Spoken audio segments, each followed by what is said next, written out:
बेटा last class में हमने ट्रेडिंग बिजनेस को इंट्रोड्यूस करवाने के बाद परपेचुअल इन्वेंटरी सिस्टम की एंट्रीज आपको बता दी थी और आप भाग गए थे क्लास। नहीं ये जो आगे बैठे हैं बीच में अकेले चले गए थे। बहरहाल काम इनको बड़े जरूरी है, अल्लाह रहम फरमाए। तो परपेचुअल इन्वेंटरी सिस्टम की एंट्रीज मैंने आपको समझा दी थी और आज हम उससे रेलेवेंट एक न्यूमेरिकल स्टार्ट कर रहे हैं जिसको मैं ही कंप्लीट करवाऊंगा। आपको करना ही है कि जो काम मैं करवाऊं आप घर जाकर उस काम को खुद से करें। तो मैंने कौन कौन सी एंट्रीज समझाई थी आपको। खरीदते वक्त क्या करते हैं, इन्वेंट्री या मर्चेंडाइज डेबिट करते हैं, पेमेंट कर दिया तो कैश क्रेडिट, पेमेंट नहीं की तो अकाउंट से बिल क्रेडिट। और अगर यही मर्चेंडाइज वापस कर दी जाए तो अगर कैश पे खरीदी थी तो कैश वापस डेबिट हो जाएगा और मर्चेंडाइज क्रेडिट। उधार पे खरीदी है तो अकाउंट पे बिल डेबिट होगा और मर्चेंडाइज की यानी इन्वेंट्री ही क्रेडिट कर देंगे। फिर उसके बाद ये बताया था कि जितनी भी नेसेसरी पेमेंट्स हैं जो मर्चेंडाइज को उसको सेलेबल लोकेशन में लाने के लिए जरूरी है वो पेमेंट मर्चेंडाइज के अकाउंट में ही चली जाती है। यानी अगर आप ट्रांसपोर्टेशन पे कर रहे हैं, इंपोर्ट ड्यूटी पे कर रहे हैं या फिर आप जो है वो रास्ते का इंश्योरेंस पे कर रहे हैं या मर्चेंडाइज की लोडिंग अनलोडिंग करवा रहे हैं तो ये तमाम नेसेसरी पेमेंट्स कहलाती हैं। या नॉन रिफंडेबल टैक्सेस पे कर रहे हैं तो फिर आप क्या करते हैं, इन्वेंट्री को ही डेबिट कर देते हैं और कैश क्रेडिट कर देते हैं नेसेसरी पेमेंट में। इसके अलावा अगर हम सप्लायर को पेमेंट कर रहे हैं और हमें डिस्काउंट मिल जाए, नहीं डिस्काउंट मिले तो फिर accountable debit cash credit. Discount मिल जाए तो मर्चेंडाइज की वैल्यू को डिस्काउंट के अमाउंट से कम कर देंगे, डिस्काउंट का अलग से अकाउंट ओपन नहीं करेंगे। परचेज करते वक्त हर चीज मर्चेंडाइज में जाती है। फिर सेल करते वक्त आपको बताया था कि दो एंट्रीज बनेंगी, एक रेवेन्यू को रिकॉर्ड करने की और एक मर्चेंडाइज को कॉस्ट ऑफ गुड्स सोल्ड में कन्वर्ट करने की। तो जब आप कैश पर सेल करेंगे तो कैश बढ़ाकर रेवेन्यू बढ़ाएंगे सेल्स, उधार पे सेल करेंगे तो अकाउंट रिसीवेबल बढ़ाएंगे और सेल्स बढ़ाएंगे, account receivable debit sales credit. दूसरी एंट्री इन दोनों केसेस में क्या बनेगी, इन्वेंट्री या मर्चेंडाइज क्रेडिट और cost of goods sold debit.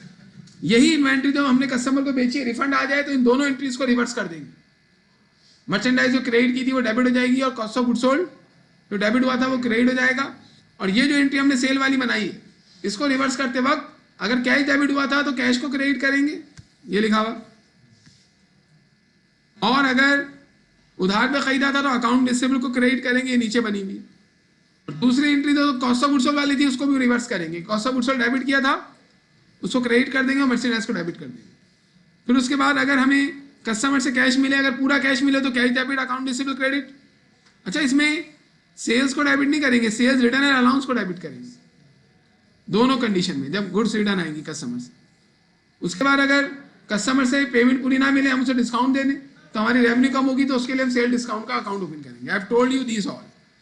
अब हमारे पास ये एक न्यूमेरिकल है, इसकी हमें जर्नल एंट्रीज बनानी है पहले, फिर लेजर, फिर ट्रायल बैलेंस, फिर एडजस्टमेंट, फिर एडजस्टेड ट्रायल बैलेंस, फिर इनकम स्टेटमेंट, फिर सारी चीज़ें एंड तक जाएंगी।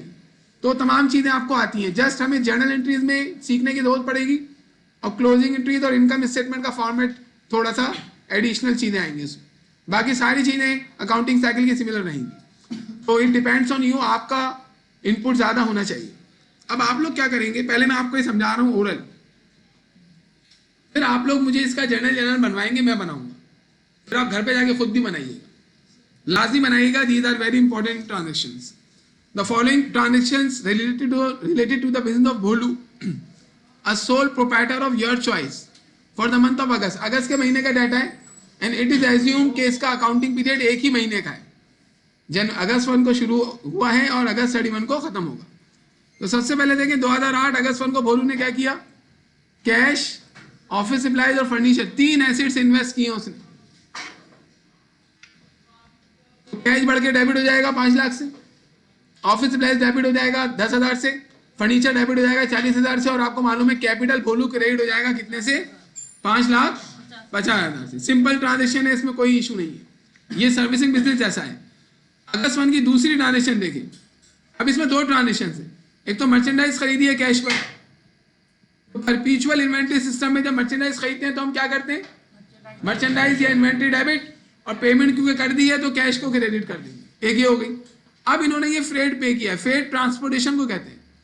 देखिए फ्रेट 2 किस्म के होते हैं, मर्चेंडाइज खरीदते वक्त हम फ्रेट पे करते हैं और ऐसा हो सकता है कि मर्चेंडाइज को बेचते वक्त गुड्स कस्टमर के घर तक पहुंचाएं या दुकान तक पहुंचाएं, उसके लिए हमें किराया खुद अदा करना पड़े। तो जो ट्रांसपोर्टेशन है मर्चेंडाइज को खरीदते वक्त पे करते हैं ना, उससे उसी वक्त हमें बेनिफिट नहीं होता, उसका बेनिफिट उस वक्त होगा जब गुड्स बिकेंगी। इसी वजह से वो फ्रेट एसिड होता है, उस फ्रेट को हम मर्चेंडाइज की कॉस्ट में ऐड कर देते हैं। लेकिन बेचते वक्त का फ्रेट, मर्चेंडाइज बेच रहे हैं, गुड्स कस्टमर के घर तक पहुंचा रहे हैं, उस वक्त उससे बेनिफिट हो चुका होता है। इसी वजह से उस फ्रेट को हम क्या बोलेंगे, एसिड नहीं बोलेंगे, उसको एक्सपेंस बोलेंगे. So if you are paying freight while buying merchandise, it is asset because it will generate revenue in the future. And if you are paying freight while selling to customer, it is your expense, क्योंकि उसी वक्त आपको benefit हो चुका है. लेकिन ये freight तो खरीदते वक्त का है. और आपको बताया था कि जितने भी नेसेसरी पेमेंट्स होती हैं वैसे तो क्या बननी चाहिए entry, freight debit cash credit. लेकिन ये फ्रेट नहीं बोलेंगे इसमें, आप मर्चेंडाइज डेबिट कैश क्रेडिट. फिर उसके बाद देखिए मर्चेंडाइज खरीद रहे हैं उधार पर जबरदस्त इंक से. कितने की मर्चेंडाइज है, 3 लाख की. उधार पे खरीद रहे हैं तो क्या करेंगे, इन्वेंट्री, पहले तो डेबिट बताओ ना बेटा, इन्वेंट्री या मर्चेंडाइज डेबिट और अकाउंट्स पेबल क्रेडिट. फिर इसके बाद इंपोर्ट ड्यूटी पे कर रहे हैं. पे मतलब कैश दिया है. इंपोर्ट ड्यूटी हमारी क्या है, नेसेसरी पेमेंट. तो हम क्या करेंगे, मर्चेंडाइज डेबिट और कैश क्रेडिट. अभी आप लोग बताएंगे, मैं आपको फर्स्ट टाइम ये एंट्री बता रहा हूँ, अब आप लोग बताइएगा तो मैं बनाऊंगा. सही, पेड रैन इन एडवांस, ये पुरानी एंट्री है हमारी. क्या एंट्री बनेगी, प्रीपेड रैन डेबिट कैश क्रेडिट. गुड. 3 में क्या हो रहा है, ये कह रहे हैं जो 1000 रुपए में भेजी थी ना कैश पर गुड्स, वो वापस आ गई और 5000 वाली उधार वाली वापस आ गई. तो पहले तो बताओ, जब खरीदी थी हमने कैश पर तो एंट्री क्या बनाई थी. इसको याद करने का आसान तरीका यही है, रिटर्न आ रही है ना, कौन रिटर्न कर रहा है, कस्टमर. हम रिटर्न कर रहे हैं, हमने खरीदी थी, हम रिटर्न कर रहे हैं. सॉरी, हमने खरीदी थी ना, हम लोग रिटर्न कर रहे हैं. क्यों रिटर्न कर रहे हैं, डिफेक्टिव गुड्स होगी, लिखा हुआ है यहाँ लो डिफेक्टिव. तो खरीदते वक्त क्या किया था, इन्वेंट्री डेबिट कैश क्रेडिट. अब इसको रिवर्स कर दो, कैश डेबिट इन्वेंट्री क्रेडिट. उधार वाली भी हमने वापस की है, उधार वाली खरीदी तो क्या एंट्री बनाई थी, inventory debit account payable credit. अब इसको रिवर्स कर दो, अकाउंटेबल डेबिट इन्वेंट्री क्रेडिट. 4 में क्या कर रहे हैं, 1,95,000 1,95,000 जबरदस्त इनको पे करने थे. हमने 1,94,000 दे दिए. फुल सेटलमेंट, सेटलमेंट माने होता है अदायगी करना. फुल सेटलमेंट मतलब पूरी अदायगी हो गई. पूरी अदायगी कैसे हो गई, उसने हमें 1,000 रुपये छोड़ दिए. अब लाइबिलिटी हमारी पूरी खत्म हो जाएगी 1,95,000 से. अकाउंट पेबल डेबिट होगा, credit debit, accountable debit 1,95,000. Cash कितने से क्रेडिट होगा, 1,94,000 और 1,000 से इन्वेंट्री की वैल्यू क्रेडिट, इन्वेंट्री क्रेडिट हो जाएगी. ये परचेज की थी ज्यादातर, मेरी ट्रांजेक्शन थी ज्यादातर परचेज की थी. इसके बाद क्या हुआ देखिए, 6 में हमने कैश बैंक में जमा करवा दिया. क्या बनेगी, बैंक डेबिट कैश क्रेडिट. फिर उसके बाद 10 में अब ये मर्चेंडाइज बेच रहे हैं. बेचते वक्त 2 एंट्रीज बनती है परफ्यूचर में, एक रेवेन्यू को रिकॉर्ड करने की, कॉस्ट ऑफ गुड्स सोल्ड को रिकॉर्ड करने की. कुछ लोग बोलते हैं, उनसे पूछो what is perpetual inventory system. वो कहते हैं जहां पर सेल की 2 एंट्रीज बने वो परपेचुअल इन्वेंटरी सिस्टम. गलत बोल रहे हैं, सही बोल रहे हैं. सेल की 2 एंट्रीज बनती है यहाँ पे, पीरियोडिक में 1 बनती है. सही बोल रहे हैं, बोल तो सही रहे हैं, लेकिन ऐसे बोलना नहीं चाहिए. जैसे मैं आपसे पूछूं कि ये कौन है, आप कहेंगे ये जानवर नहीं है, तो आपने सही बोला गलत बोला, बोला तो सही है, लेकिन ऐसे नहीं बोलना चाहिए ना. परपेचुअल इन्वेंटरी सिस्टम को ऐसे थोड़ी एक्सप्लेन करेंगे जिसमें सेल की 2 एंट्रीज बनती है. आप बोलेंगे परपेचुअल इन्वेंटरी सिस्टम ऐसा सिस्टम है इन्वेंट्री का जिसमें हमें सेल करते वक्त और साल के दौरान हर वक्त जो इन्वेंट्री हमारे पास होती है उसकी कॉस्ट पता होती है. तो जब इन्वेंट्री सेल होती है तो हम इजीली कॉस्ट को निकालकर इन्वेंट्री के अकाउंट से कॉस्ट ऑफ गुड्स सोल्ड में डाल सकते हैं. जब ही तो 2 एंट्रीज बनती है, एक रेवेन्यू की और एक कॉस्ट ऑफ गुड्स सोल्ड. वो तो बात की कहानी ना ये. बहरहाल 2 एंट्रीज बनाओ. इसमें रेवेन्यू का अमाउंट कौन सा है, 10 में 50,000 रेवेन्यू का अमाउंट. इससे रेवेन्यू की एंट्री बनाए, क्या एंट्री बनेगी, कैश डेबिट सेल्स क्रेडिट. ये याद करके आनी थी एंट्रीज. दूसरा, इसकी कॉस्ट है 30,000, तो क्या एंट्री बनेगी, cost of goods sold debit merchandise credit. 12 में, हाँ 30,000. 12 में क्या हो रहा है, 1,50,000 में गुड्स बेची हैं जिनकी कॉस्ट 1 लाख थी और फ्रेट भी पे किया. देखिए ये फ्रेट जो है ना, ये हमारा नेसेसरी पेमेंट नहीं है, ये हमारा एक्सपेंस है क्योंकि बेचते वक्त अदा किया है. अब इसमें 3 एंट्रीज बनेंगी, बनाए. उधार में बेची 1,50,000 की, 1,50,000 रेवेन्यू है हमारी, अकाउंट रिसीवेबल डेबिट और सेल्स क्रेडिट. मर्चेंडाइज कैसे क्रेडिट हो सकती है, मर्चेंडाइज अकाउंट रिसीवेबल में थोड़ी जाती है. Account receivable is the amount that is to be collected from customer and what we collect from customer is revenue and revenue is not merchandise. Merchandise तो cost पे आती है ना. Revenue 1,50,000 account receivable debit sales credit और 1 lakh cost of goods sold debit merchandise credit. ये 2 बन गई. तीसरी फ्रेट की बनेगी. फ्रेट हमारा एक्सपेंस है, freight expense debit cash credit 5,000. 3 entries बन गई इसकी. 13, हाँ ये जरा एहतियात से बनाएगा, ये थोड़ी सी अच्छी ट्रांजेक्शन है. क्या लिखा हुआ है, क्या लिखा हुआ है,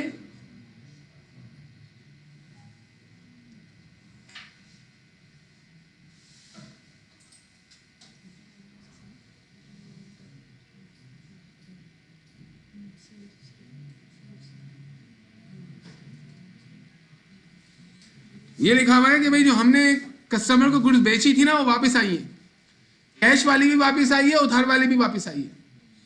कैश वाली जो हमने 5,000 में बेची थी और उधार वाली हमने 10,000 में बेची थी, तो आगे कॉस्ट लिखी हुई है। जो 5,000 कैश पर बेची थी उसकी कॉस्ट 3,000 है, और जो 10,000 उधार में बेची थी उसकी कॉस्ट 667 है। अब ये दोनों एंट्रीज रिवर्स होंगी ना, पहले कैश वाली रिवर्स करें। 5,000 रुपये कैश पर जो बेची थी उसके बारे में बताएं। Cell return allowance debit, cash credit, एक ये हो गई, और उसकी कॉस्ट थी 3,000। तो अब उसकी कॉस्ट ऑफ गुड्स सोल्ड वाली एंट्री रिवर्स होगी।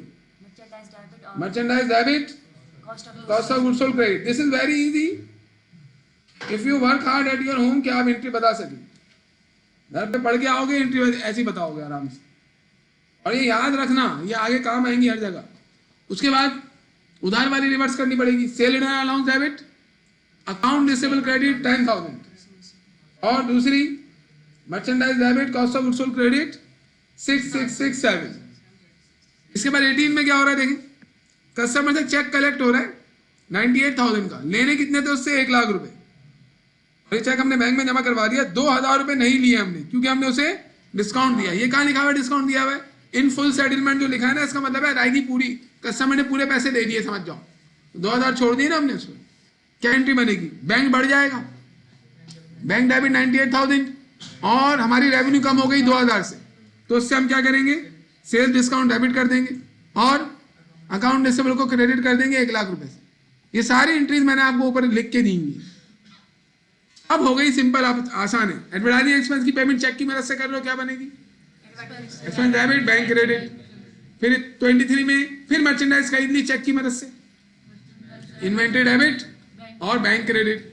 25 में सेल करने 60,000 में और 40,000 उसकी कॉस्ट है। अब बनेंगी दो एंट्रीज, एक कैश डेबिट और सेल्स क्रेडिट, और एक cost of goods sold debit, merchandise credit 40,000, और आखिरी दोनों एक्सपेंसेस की ट्रांजेक्शन। अब देखिए करना क्या है, बोल रहा है जर्नल बनाओ, जर्नल लेजर बनाओ, ट्रायल बैलेंस बनाओ, प्री क्लोजिंग। फिर ट्रायल बैलेंस जो बनकर आएगा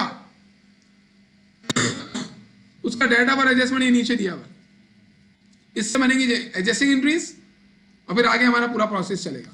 अब आप लोग मुझे इसकी एंट्रीज बनवाएं, इसके लिए मैंने यहां पर स्केचिंग की हुई है। Trading business accounting cycle, your choice, journal. First entry, cash office supplies furniture invest किया है जी, तो हम पहले तो डेट लिखेंगे ना, क्या डेट आ रही है? 2008 अगस्त 1, 2008 अगस्त 1 को हम एंट्री बना रहे हैं। अभी इससे पहले जो आपने जर्नल बनाए थे ना, उसमें डेट नहीं हुआ करती थी, नंबर से। अब देखिए डेट ऐसे लिखते हैं, एक ही लाइन में पहले ईयर लिखा, फिर मंथ लिखा, और फिर जो डेट का कॉलम सब डिवाइड हुआ होता है ना, उसमें आपने डे लिख दिया। डेट में 3 एलिमेंट होते हैं, ईयर, मंथ और डे। ईयर, मंथ और डे तीनों लिख दिया हमने। अब एंट्री बना लो, क्या क्या डेबिट? कैश डेबिट,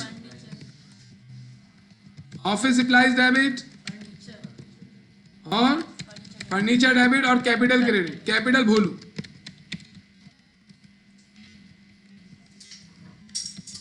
अब इसके अमाउंट बता दें। कैश कितना इन्वेस्ट किया है इन्होंने? 5 लाख, 10,000 और 40,000। सिंपल एंट्री है, ये आप लोग खुद ही बना सकते थे, लेकिन आपके साथ बना के मैं इस वजह से काम कर रहा हूं क्योंकि मैं आपको आज ट्रायल बैलेंस वहां तक लेके चलाऊंगा, लेजर तक। लेजर से बैलेंस भी हो जाएगा उसको, उस बैलेंस से ट्रायल बैलेंस बनाना। ट्रायल बैलेंस बनाना कोई मसला थोड़ी है, तुम लोग लेजर से बैलेंसेस को एक्सट्रैक्ट करके ट्रायल बैलेंस बना लेना। एडजस्टमेंट भी तुम लोगों को बनानी आती है, एडजस्टमेंट बना लेना, अकाउंट बना लेना, एडजस्टेड ट्रायल बैलेंस तक बना के लाना तुम लोगों को जी, आराम से हो जाएगा। सोल्यूशन में अपलोड कर दूंगा एडजस्टेड ट्रायल बैलेंस तक, मैच कर लेना रात में।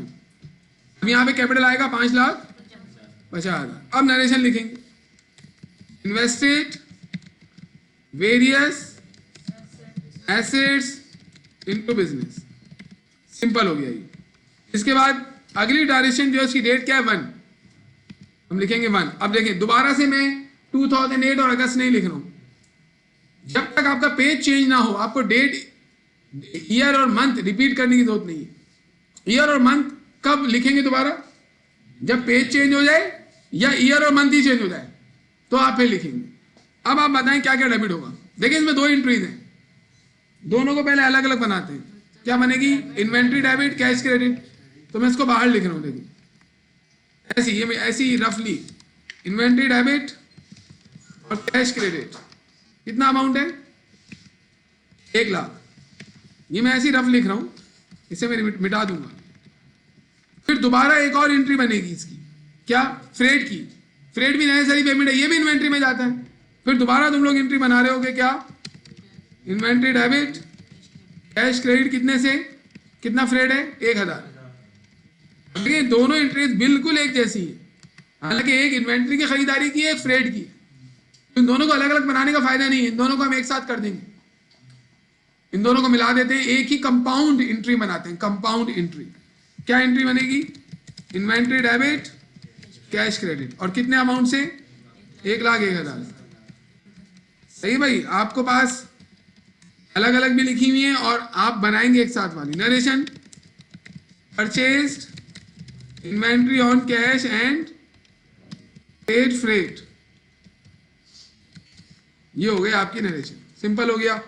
इसके बाद आगे देखिए, purchase merchandise on credit 3 lakh, इसको अलग बनाओ, तो 1 ही रेट है, तो क्या एंट्री बनेगी इसकी, इन्वेंट्री डेबिट और अकाउंट्स पेबल ना बेटा, अकाउंट्स पेबल क्रेडिट कितना, 3 लाख। एक तो ये एंट्री बन जाएगी आपकी। डायरेक्ट कोई काम ना करें, पहले समझ के करें। फिर उसके बाद क्या हो रहा है, इंपोर्ट ड्यूटी पे की है, पे की है मतलब इंपोर्ट ड्यूटी का एंट्री ये नहीं बनेगी, import duty debit, inventory debit और कैश क्रेडिट, क्योंकि हमने पे कर दिया है ना, तो कैश क्रेडिट होगा इससे। कितना है, 10,000। अब इसकी कंपाउंड एंट्री बनानी है आपको। इसकी कंपाउंड एंट्री बनाने के लिए क्या करेंगे आप, डेबिट देखें दोनों एक जैसे हैं, इन्वेंट्री 3 लाख, इन्वेंट्री 10,000, इनको मिला के लिख दो। जबकि क्रेडिट दोनों अलग अलग टाइटल के हैं, तो इनको अलग अलग लिख दो, लेकिन बनेगा एक ही एंट्री के अंदर। जी क्या, inventory debit, accounts payable credit, cash credit. अगर कैश ऊपर लिख दो कोई मसला नहीं है जी। इन्वेंट्री डेबिट कितने से होगी, 3,10,000 से, और अकाउंट्स पेबल क्रेडिट 3,10,000 से हमारा कैश क्रेडिट। नरेशन, पर आप चाहें तो अलग अलग भी बना सकते हैं, लेकिन अलग अलग बनाने से ना फिर पोस्टिंग भी आपको बहुत ज्यादा करनी पड़ेगी ना, काम बढ़ जाएगा आपका। तो purchased inventory on credit and paid import duty, ये हमारी नरेशन में सब नजर आ रहा है आप। इसके बाद अगली देखें क्या लिखी हुई है, ये लिखा हुआ है रेंट पे किया एडवांस, नंबर 2, यानी कि डेट आ रही है 2, तो हम क्या लिखेंगे, प्रीपेड रेंट डेबिट और cash credit. Narration, paid rent in advance.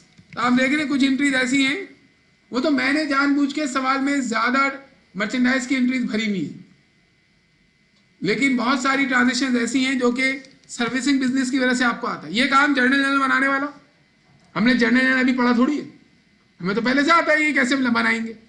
हमने तो जस्ट कुछ ट्रांजेक्शन न्यू पढ़ी हैं, लेकिन पीछे वाली चीजों की वजह से वो आना चाहिए आप।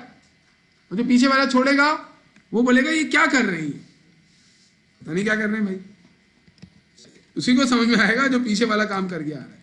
हर काम जो चल रहा है उसको करते चले जाओ, वो आगे में हेल्प करेगा, आगे वाले टॉपिक में आपकी स्पीड बढ़ेगी जी। नेक्स्ट में क्या है, 3, मर्चेंडाइज रिफंड हुई है, 1,000 वाली कैश वाली, तो परचेज की थी उसकी रिवर्स। परचेज करते वक्त क्या एंट्री बनाई थी, इन्वेंट्री डेबिट कैश क्रेडिट। अब क्या होगा, cash debit inventory credit. Cash वाली कितनी वापस की है हमने, 1000, तो 1000 रुपए से हो जाएगा। उधार वाली कितनी वापस की है, 5,000, तो उधार वाली खरीदते वक्त क्या बनाई थी, inventory debit accounts payable credit. अब उलट दो उसको, अकाउंट्स पेबल डेबिट। ये बाहर मैं क्यों बना रहा हूं, ये बनानी थोड़ी है तुम लोगों को, ये तो मैं जस्ट आपको बताने के लिए बना रहा हूं जर्नल जनरल के बाहर जी, वरना समझ में नहीं आती, डायरेक्ट बनाऊंगा तो 5,000। अब इसको आप क्या करें, कंबाइन बनाएं। कंबाइन बनाएंगे तो क्या होगा, देखो इसका डेबिट कैश है, इसका डेबिट अकाउंटेबल है, दोनों अलग अलग टाइटल है, अलग अलग लिखेंगे।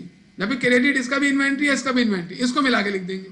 तो क्या डेट है इसकी, इसकी डेट है 3, तो 3 को क्या एंट्री बनाओ, cash debit accounts payable debit inventory credit. जिंदगी में चीजों को समझने का तरीका ये होता है कि अगर कोई कॉम्प्लेक्स चीज सामने आ जाए आपके तो उसको छोटा करके समझे आप। एक एग्जाम्पल है जिसके ना 10 वेरिएबल्स हैं, आप 10 वेरिएबल्स को नहीं, एक वेरिएबल में उसको समझें, फिर आपको समझ में आ जाए, फिर आप 2 वेरिएबल 3 वेरिएबल मिला के समझें, फिर 10 वेरिएबल एक साथ मिलाएं, फिर आपको वो समझ में आ जाएगा। इस वजह से देखिए एंट्री को आप पहले अलग अलग बनाए अभी बिगिनिंग लेवल, फिर उसको कंबाइन कर करके बनाएं तो आपको समझ में आएगा कि हो क्या रहा है। एक साथ बनाओगे तो घूमते रहोगे कंफ्यूज होगे। 1000, 5000, फिर बाद में तुम लोग खुद ही कंबाइन बना रहे होगे, बाद में प्रॉब्लम नहीं होगी। Narration, return, inventory, purchased on cash and on credit. जो कैश और उधार पे मर्चेंडाइज खरीदी थी वो हमने क्या कर दी, रिफंड कर दी। अच्छा, इसके बाद हमने सप्लायर को पेमेंट की है। सप्लायर की पेमेंट की एंट्री होती है अकाउंटेबल डेबिट कैश क्रेडिट, लेकिन यहां पर हमने 1000 रुपए का डिस्काउंट भी लिया है, तो क्या डेट क्या है इसकी, 4। क्या एंट्री बननी चाहिए थी वैसे, अकाउंटेबल डेबिट कैश क्रेडिट। अब हमारी लाइबिलिटी पूरी खत्म होगी यहां पर। कितनी लाइबिलिटी है, 1,95,000, लेकिन कैश हमारा क्रेडिट कितना होगा, क्योंकि हमने पूरी पेमेंट नहीं की, तो 1,94,000 पेमेंट की। 1000 जो पे नहीं की उससे हमारी इन्वेंट्री की वैल्यू कम हो गई, तो हम क्या करेंगे, इन्वेंट्री को ही क्रेडिट कर देंगे, क्योंकि मैं इन्वेंट्री का टाइटल लिखते हुए आ रहा हूं ना, पूरे सवाल में इन्वेंट्री लिखूंगा। But if you write merchandise, पूरे सवाल में मर्चेंडाइज लिखना। Narration, paid cash to supplier in full settlement. आप लोगों के पास इन्वेंट्री की कभी भी एंट्रीज आ जाए ना, इससे ज्यादा एंट्रीज नहीं आएंगी, यही एंट्रीज होती हैं, सारी जमा कर दी है मैंने, तो आप लोग इनको याद कर लें समझ के। 6, डिपॉजिट कैश इनटू बैंक, पुरानी एंट्री है ये जी, क्या बनेगी, बैंक डेबिट और cash credit. Narration, deposited cash into bank, कितना अमाउंट है, 10,000, 30,000 जी। देखिए लास्ट क्लास में हमने एंट्रीज समझी, आज जाके दोबारा एंट्रीज समझी, फिर मैं आपके साथ बना रहा हूं। इसका मतलब क्या है, ये बार बार करवाने का। आगे दोबारा ये एंट्री समझाऊंगा नहीं, मैं समझाऊंगा नहीं मतलब समझाना नहीं चाहता वाली बात नहीं है, टाइम ही नहीं होगा, आगे वाले टॉपिक्स पढ़ रहे होंगे जी। एंड मर्चेंडाइज बेची है, अब इसकी 2 एंट्रीज बनेगी, क्योंकि देखिए परपेचुअल इन्वेंटरी सिस्टम में पीरियोडिक में क्या होता है, ये नहीं होता हमारे पास कॉस्ट, पता नहीं होती हमें बेचने वक्त कॉस्ट। ये देखिए नीचे पीरियोडिक का सवाल है, बिल्कुल वैसा ही है। लेकिन सेल वाली एंट्री देखें, ये 10 वही सेल वाली एंट्री, इसमें सिर्फ ये लिखा हुआ है 50,000 में बेची है, ठीक कितने की ये नहीं बता रहा, तो यहाँ पे कॉस्ट ऑफ गुड्स सोल्ड की एंट्री नहीं बनेगी, जब पीरियोडिक वाला करेंगे। लेकिन अभी तो नहीं कर रहे ना, वापस आ जाओ। फ्यूचर वाले में देंगे, सेल वाली जो एंट्री है 10, इसमें 2 चीजें पता चल रही है, 50,000 में बेची है, 30,000 की हमें पड़ी थी, तो 10 की एंट्री बनवाओ भाई, हाँ बनवाओ भाई तुम। अच्छा बताओ यार, तुम कोई बता दो। Cash debit, sales credit. Narration, sold inventory on cash. इंसान ना अपना खराबा खुद करता है, अल्लाह ने हर बंदे को अच्छा बनाया है, अपने आप को खुद वो, ये अल्लाह ने फरमाया भी है कि जितने भी तुम लोगों ने खराब काम किए हैं उसकी जिम्मेदार तुम खुद हो, क्योंकि अल्लाह तो हमारे साथ हमेशा अच्छा ही करना चाहता है ना, बुरा नहीं करना चाहता। वो सारी बुराई हम खुद करते हैं अपने साथ, क्लास छोड़ के जाते हैं, फिर अपने आप को फंसा देते हैं। छुट्टी भी थी एक, उसमें भी नहीं पड़ा, तो अब जिंदगी तो फिर बर्बाद हो गई इंसान की। कितना है भाई रेवेन्यू, 50,000। लेकिन अगर आपका रीजन वैलिड है, अगर आप मुतमईन है, तो आप मुझे नहीं बताएं, आप दिल से मुतमईन है, इट्स ओके, क्योंकि मुझे तो आपकी जिंदगी के बारे में नहीं मालूम ना, लेकिन मैं तो आपको गाइड करूंगा कि बेटा ये करना चाहिए था, वो करना चाहिए था। अगर आप बिल्कुल सही है तो अच्छी बात है। अब इसकी एक और एंट्री बनेगी, कॉस्ट ऑफ गुड्स सोल्ड की, कितनी, 30,000। Cost of goods sold debit और इन्वेंट्री है मर्चेंडाइज क्रेडिट, कितने से, 30,000 नहीं 20,000 का प्रॉफिट हो गया हमें, क्योंकि ये रेवेन्यू है और ये कॉस्ट है, ये आपस में लेस हो जाएंगे आगे जाके और प्रॉफिट निकल के आएगा। लेकिन अभी तो ये एक ट्रांजेक्शन का है। नरेशन, एक ही तो डेट डाली है, 10 ही तो है, एंट्री एक नहीं बनानी, एक रेवेन्यू की एंट्री है, कॉस्ट को ट्रांसफर करने वाली एंट्री। आप चाहो तो एक ही एंट्री बना सकते हो, cash debit 50,000, cost of goods sold debit 30,000, sales credit 50,000 और इन्वेंट्री क्रेडिट 30,000। लेकिन मैं ये रिकमेंड नहीं करता हूँ कि आप इसको एक ही बनाओ, क्योंकि ये 2 इवेंट्स हैं, एक ही इवेंट में 2 इवेंट्स हैं। एक तो सेल रिकॉर्ड हो रही है रेवेन्यू, और एक कॉस्ट ऑफ गुड्स सोल्ड, वरना मिक्स हो जाएगा ये। तो आपको ये याद रखवाने के लिए कि 2 काम हो रहे हैं, एक तो रेवेन्यू रिकॉर्ड हो रही है और एक एसिड को हम एक्सपेंस बना रहे हैं, हम इसको अलग अलग बनाते हैं। नहीं, to record cost of sales. हर इवेंट जिससे आपके बिजनेस की financial position asset liability capital में तब्दीली आए ना, वो ट्रांजेक्शन होती है। और ऐसा इवेंट जिससे आपके बिजनेस की फाइनेंशियल पोजीशन में तब्दीली नहीं आए, वो ट्रांजेक्शन नहीं होती। इसकी 2 मैंने एमसीक्यूज की वीडियोस अपलोड की हुई, मैंने भेजा भी था आपको, बस यही मैं आपको अभी दोबारा भेजता हूँ, उसको आप सॉल्व कीजिएगा। उसमें 20-25 इवेंट्स हैं, उसमें आपको डिटरमिन करना है कि कौन सी ट्रांजेक्शन है कौन सी ट्रांजेक्शन नहीं। हर वो इवेंट जो आपके asset liability capital revenue expenses में कोई चेंज लेके आए, वो ट्रांजेक्शन होती है। जैसे मैंने एक कॉन्ट्रैक्ट साइन किया किसी सप्लायर से, कॉन्ट्रैक्ट साइन हुआ अभी, ना पैसे लिए, ना कुछ हुआ, ना कोई काम किया, तो एसेट लायबिलिटी कैपिटल में कोई तब्दीली तो नहीं आएगी, तो ये ट्रांजेक्शन नहीं है। सिर्फ इवेंट ही कराएगा। हर इवेंट ट्रांजेक्शन नहीं होती, लेकिन हर ट्रांजेक्शन इवेंट होता है। मिसाल के तौर पर हमारी कंपनी में आग लग गई, तो ये ट्रांजेक्शन है, हालांकि एक्सचेंज नहीं है इसमें। ट्रांजेक्शन क्यों है? क्योंकि इसके अंदर हमारा ऑनर इक्विटी भी कम हो जाएगी, एसिड भी कम हो जाएगा ना, जल गया ना एसिड कम करोगे और इक्विटी भी कम करोगे, तो फाइनेंशियल पोजीशन चेंज हो गई आपकी, तो ये ट्रांजेक्शन कहलाएगा। बहरहाल 10 के बाद बताओ 12, फिर मर्चेंडाइज बेची 1,50,000 रेवेन्यू है। अब इसकी 3 एंट्रीज बनाएंगे हम अलग अलग। जी बनवाइए, पहले क्या डेट थी? 12 जी। अकाउंट रिसीवेबल डेबिट, उधार में बेचा है।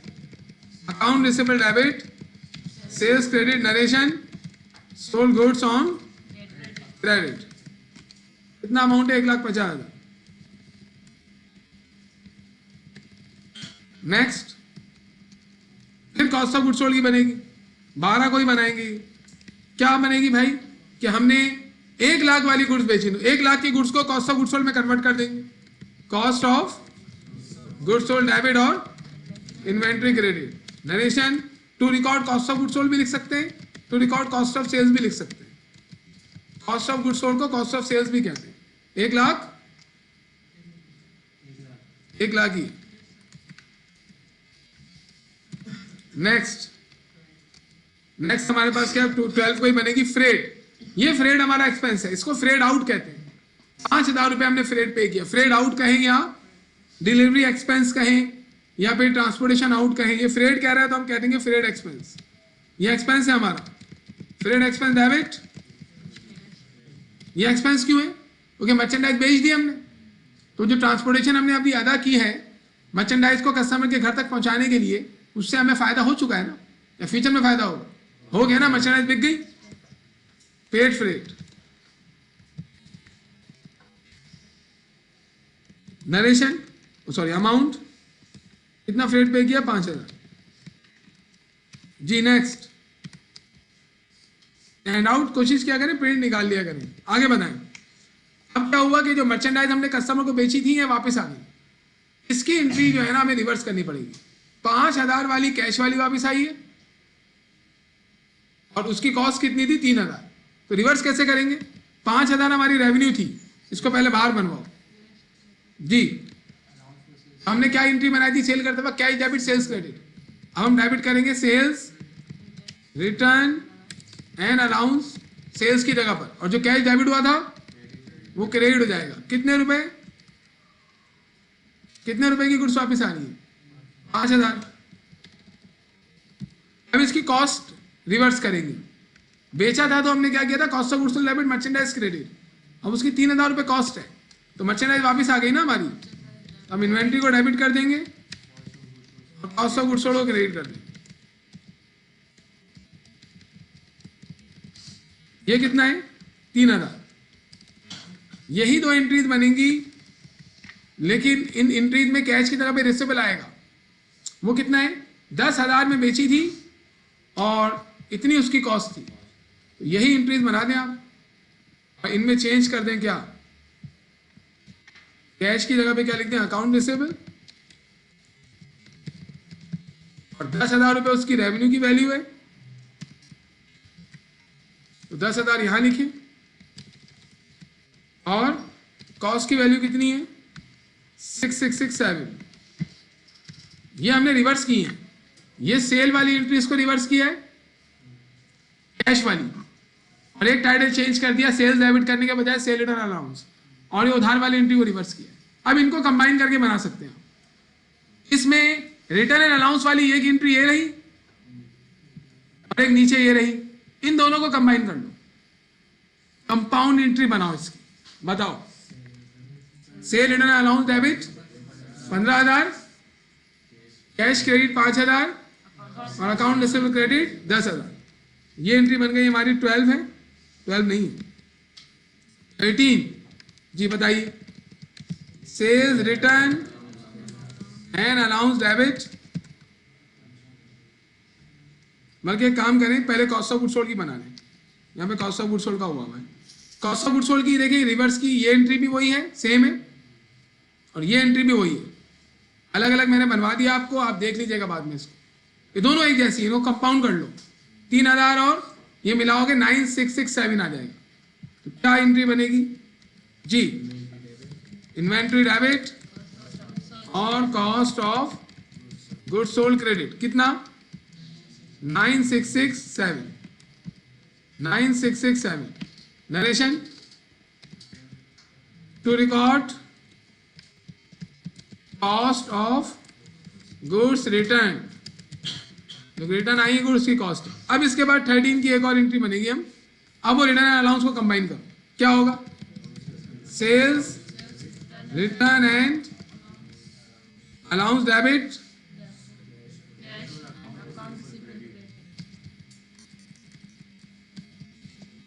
कैश भी क्रेडिट और अकाउंट्स रिसीवेबल भी क्रेडिट। अमाउंट बता दें, इन दोनों को मिला लो 15,000, कैश आएगा 5,000 और ये आ जाएगा 10,000। सही किया है। अब नरेशन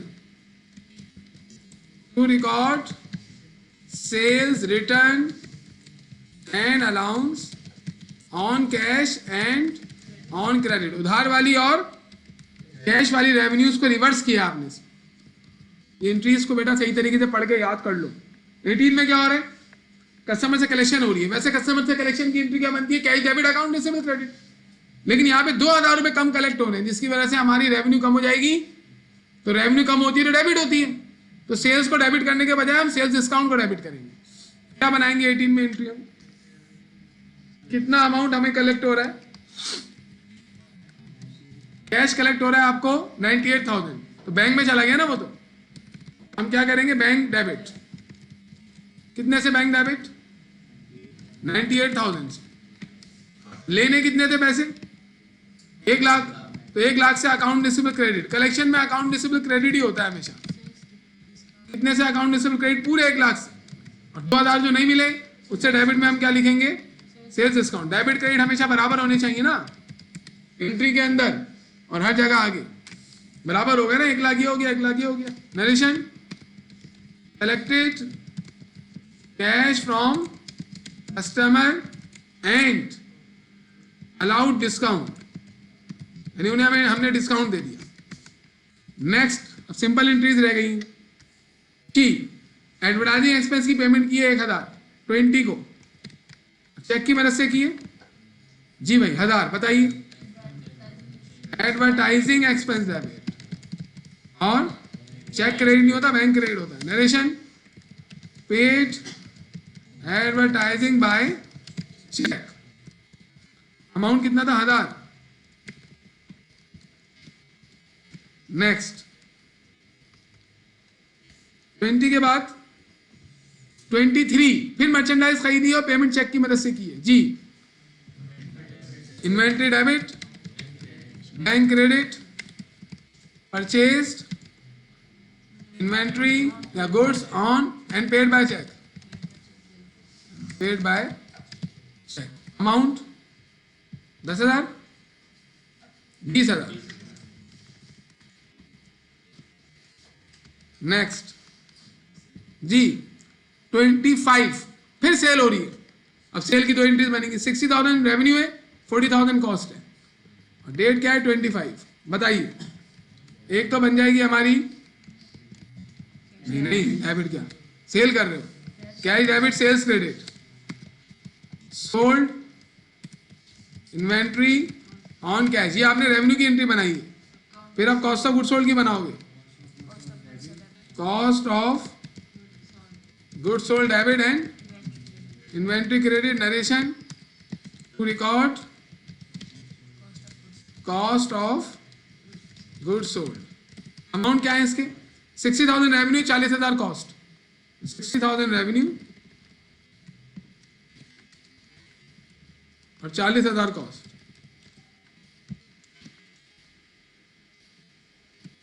ये बन गई, अब खत्म हो गया बस। ये आगे क्या है, यूटिलिटीज की पेमेंट की है हमने 8,000, 31 जी बेटा, यूटिलिटीज एक्सपेंस डेबिट और cash credit narration, paid utilities यानी कि हमने पानी बिजली गैस टेलीफोन वगैरह के बिल अदा किए, कितना हो गया ये 8,000।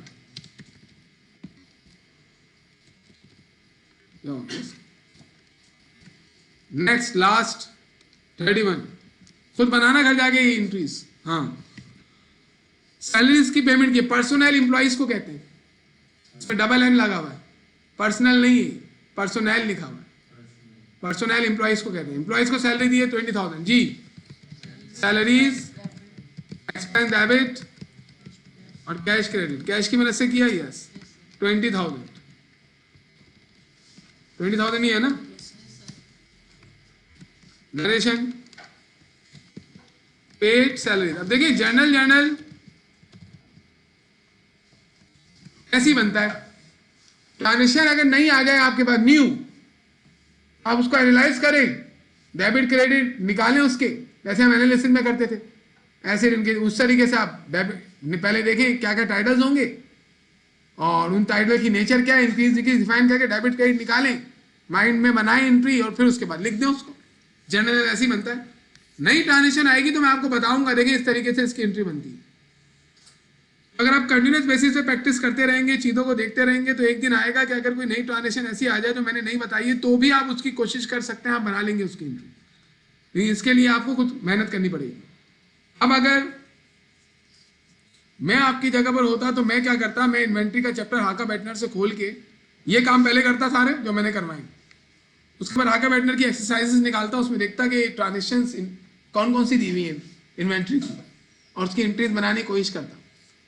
और चैप्टर के दौरान उसने एग्जाम्पल्स भी दी हुई होती हैं, उनको देखता कैसे बनाई है उसने एंट्रीज, वही एंट्रीज आ रही है, कोई नई एंट्री आ रही है, हो सकता है कोई नई एंट्री आपके सामने आए, ये करना चाहिए इंसान। अच्छा, अब इसके बारे में बनाना है जर्नल लेजर। जर्नल बनाने के बाद जर्नल लेजर, तो घर पे जाके सबसे पहले इस जर्नल को रिकंस्ट्रक्ट करेंगे अपने रजिस्टर पे, फिर लेजर बनाएंगे। अब यहां पर लेजर बनाते वक्त हमारा फाइनेंशियल स्टेटमेंट ऑर्डर जो है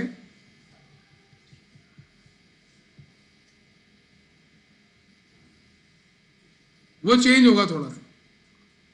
वो चेंज क्या होगा, सर्विसिंग बिजनेस में ही मैंने आपको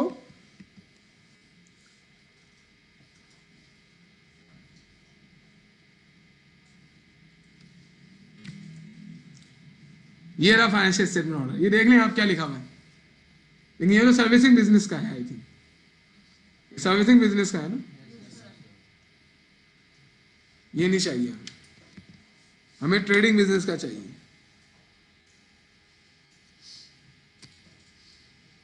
उस टाइम मैंने आपको ट्रेडिंग बिजनेस का भी, अच्छा यहां पर आया ना फाइनेंशियल स्टेटमेंट ऑर्डर, परपेचुअल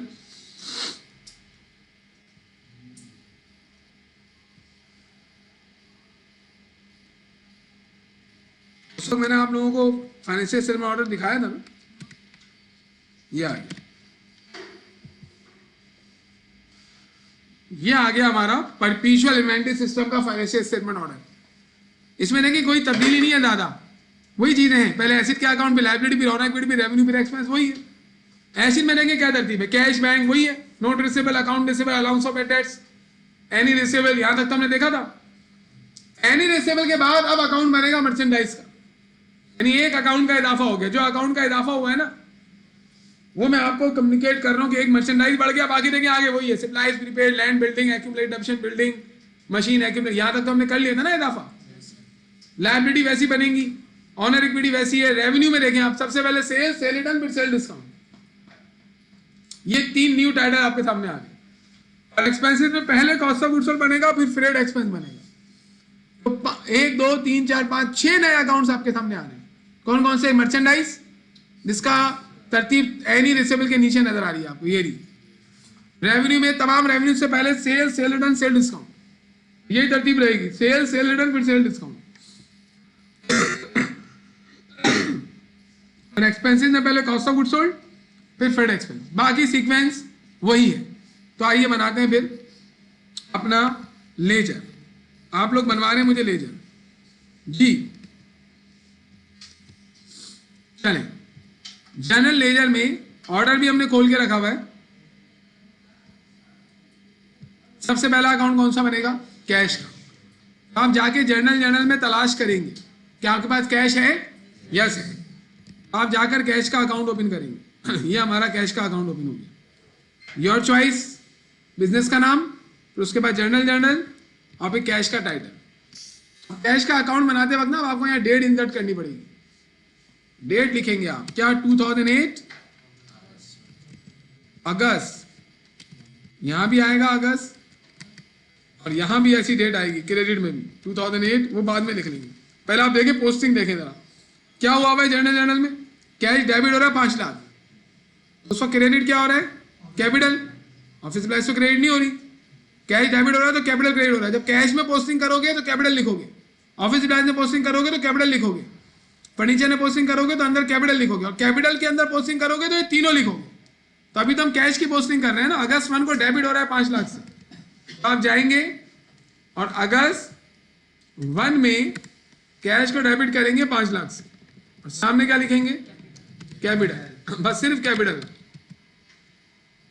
इसके बाद दोबारा आए आगे देखिए, अगस्त 1 को कैश क्रेडिट हो रहा है 1,01,000 से, तो आप यहां पर अपने जर्नल में लेजर में आएंगे और 2008 अगस्त 1 को क्रेडिट हो रहा है 1,01,000 से।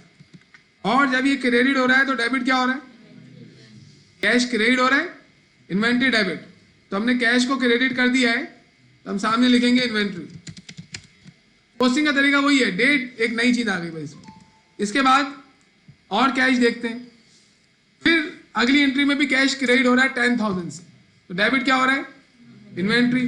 तो हम क्या करेंगे फिर? कैश को 1 में क्रेडिट करेंगे, कितने से? 10,000 से, और सामने लिखेंगे इन्वेंट्री। पोस्टिंग तो आपको आती है। उसके बाद फिर अगली ट्रांजेक्शन में देखिए 2 में फिर कैश क्रेडिट हो रहा है 40,000 से, तो हम क्या करेंगे?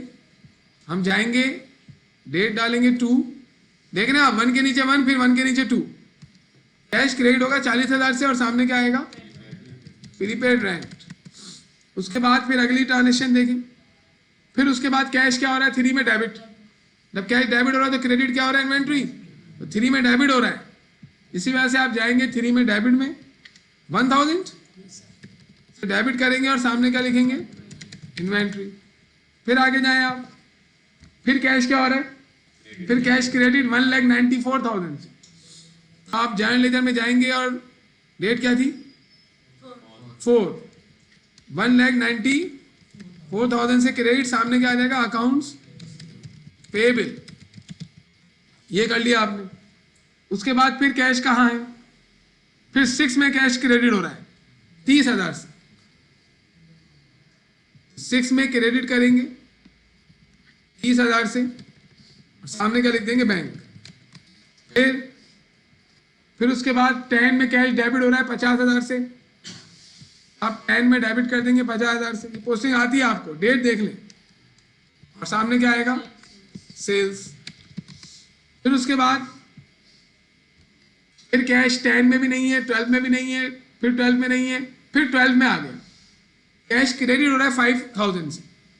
आप जाएंगे और कैश को 12 में क्रेडिट करेंगे 5,000 से, और सामने क्या लिखेंगे? Freight expense.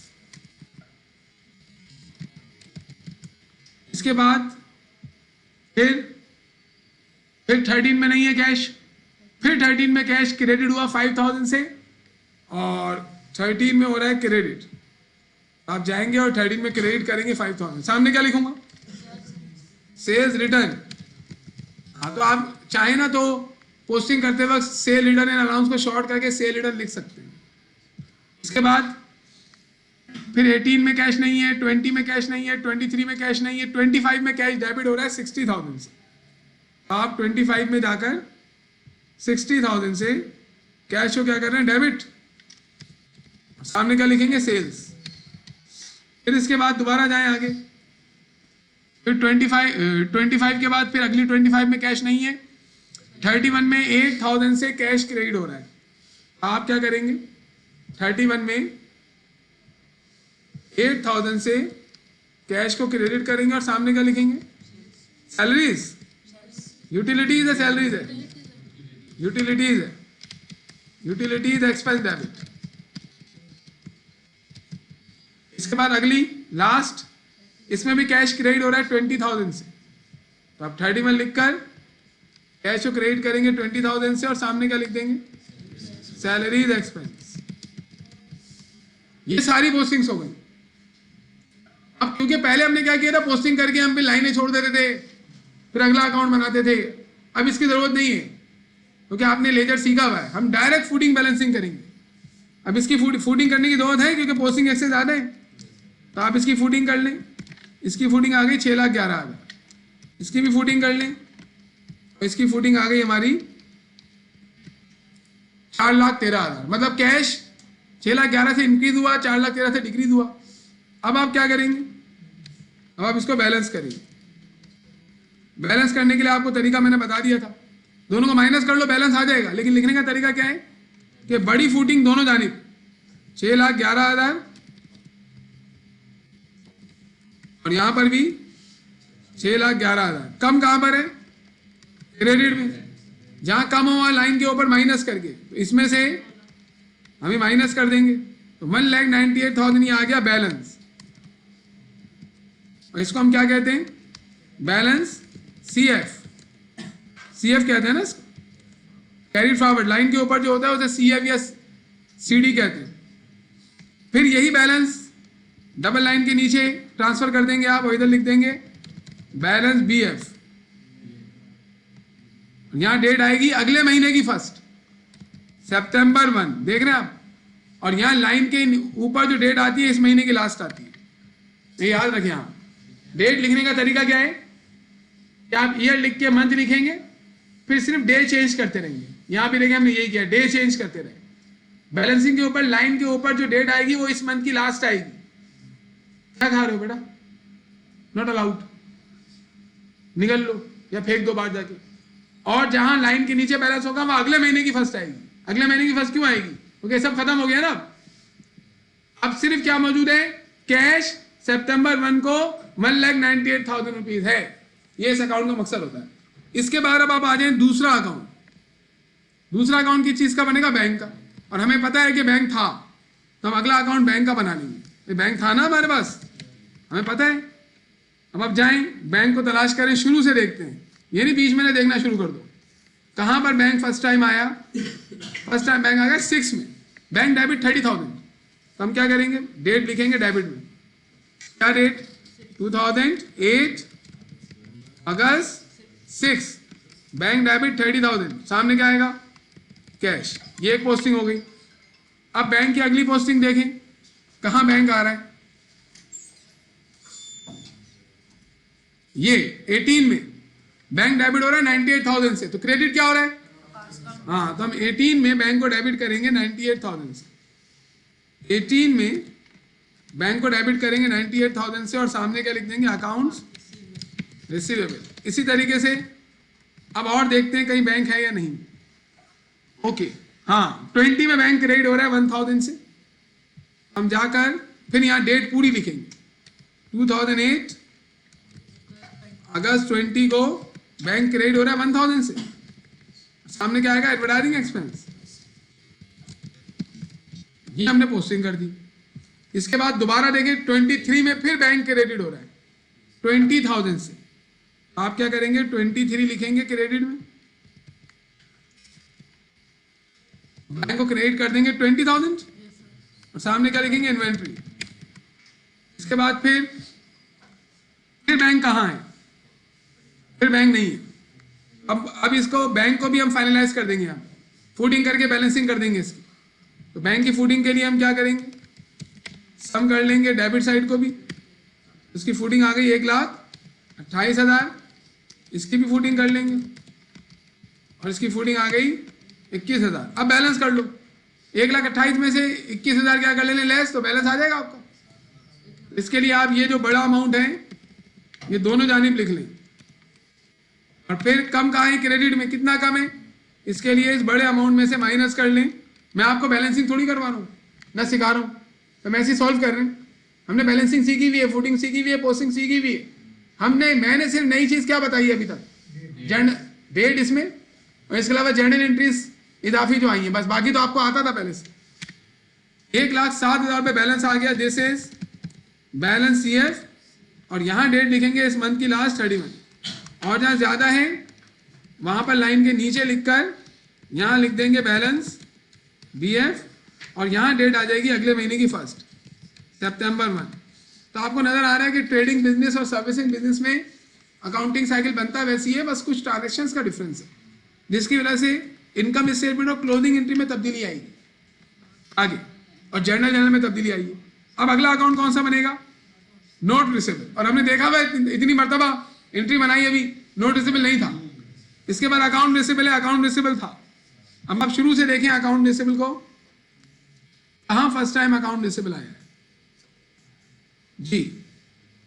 तो अकाउंट रिसेबल हमारे पास फर्स्ट टाइम आया ये 12 को, 1,50,000 से डेबिट हो रहा है। तो आप क्या करेंगे, हम यहाँ पर आएंगे, पहले टाइटल लिखेंगे कि हम अकाउंट रिसेबल का अकाउंट बना रहे हैं, और डेट क्या है 2008 अगस्त, क्या थी अगस्त 1 कैसे आ गई, सेल की डेट 12, और 1,50,000 से डेबिट हो रहा था, और क्रेडिट क्या हो रहा था उस टाइम, सेल्स। ये देखें आप 12 में अकाउंट रिसेबल डेबिट हो रहा था, डेबिट में लिखा क्रेडिट हो रहा है सेल्स। और कहीं पर अकाउंट रिसेबल आ रहा है, ये आ रहा है 13 में अकाउंट रिसेबल 10,000 से क्रेडिट, तो उसका डेबिट क्या है, सेल्स रिटर्न एंड अलाउंस। हम अकाउंट रिसेबल को क्रेडिट करेंगे, क्रेडिट करेंगे ना, आप पूरी डेट लिखेंगे 2008 अगस्त 13, अकाउंट रिसेबल क्रेडिट कितना 10,000, सामने सेल्स रिटर्न देख लें, यही थी। अकाउंट रिसेबल क्रेडिट 10,000 और सेल रिटर्न अलाउंस 13 तारीख थी, सही है। इसके बाद अकाउंट रिसेबल लेके 18 में आ रहा है। इस मरतबा जो अकाउंट रिसेबल क्रेडिट हो रहा है ना 1 लाख से, इसके 2 डेबिट है। तो आप डायरेक्ट 1 लाख से क्रेडिट नहीं करेंगे, बल्कि ये दोनों अमाउंट लिखेंगे। तो 18 में आप क्या करेंगे, 18 में अकाउंट रिसेबल को क्रेडिट करेंगे, और यहाँ सामने लिखेंगे कि 98,000 से क्रेडिट हो रहा है कैश की वजह से, और 2,000 से क्रेडिट हो रहा है सेल्स डिस्काउंट की वजह से। बैंक है उसमें, बैंक होगा भाई, बैंक है। 98,000 से बैंक की वजह से, 2,000 से सेल डिस्काउंट की वजह से, ये बैंक है। इसके अलावा अकाउंट रिसेबल कहीं है, देखें जरा जर्नल में, कहीं भी नहीं। बस सही है। तो अकाउंट रिसेबल का अकाउंट कंप्लीट हो गया। अब इसको हम फूटिंग बैलेंसिंग कर लेंगे। डेबिट साइड की आपको फूटिंग की जरूरत नहीं है, क्रेडिट साइड की आप फूटिंग करेंगे। इसकी फूटिंग आ रही है 1,10,000 और डेबिट की 1,50,000। इसका मतलब 1,50,000 लेने थे, 1,10,000 ले लिए, तो अब कितने लेने, 40 इसका बैलेंस है। लेकिन अब इसको प्रॉपर जैसे करते हैं वो करेंगे। दोनों जानिब 1,50,000 लिखकर, कम कहाँ पर है, क्रेडिट में। कितना कम है, टोटल में से माइनस कर लेंगे। अब जिसने सर्विसिंग बिजनेस में किया हुआ ना लेजर की प्रैक्टिस, उसे हलवा लग रहा होगा, वो खुद भी कर सकते हैं फिर आप भी। लेकिन अगर मैं आपको एक काम करने दूंगा तो लेजर बनेगा ना, ट्रायल बैलेंस बनेगा ना, तो मुझे बनवाना पड़ रहा है इस वजह से। बैलेंस CF, यहाँ डेट क्या है 31 इस महीने की लास्ट, और यहीं पर यहाँ पर डेट क्या आ जाएगी, यहाँ लिखेंगे बैलेंस BF, और यहाँ डेट आएगी अगले महीने की 1 सितंबर 1। किसी भी चीज को आसान नहीं लेना है बेटा। हाँ, प्रैक्टिस जो मैंने बोली है आपको राइटिंग में करनी है, वरना बाद में परेशान करेंगी चीजें आप जी। एक अकाउंटिंग साइकिल सर्विसिंग का, उसको कंप्लीट आपने थोड़ा ज्यादा किया था, 4 मरतबा। इसका एक ही अकाउंटिंग साइकिल एक ही दफा करना है पर फ्यूचर का, खत्म। इसके बाद नहीं है, इसके बाद ये डायरेक्ट आएंगे सवालात इसके।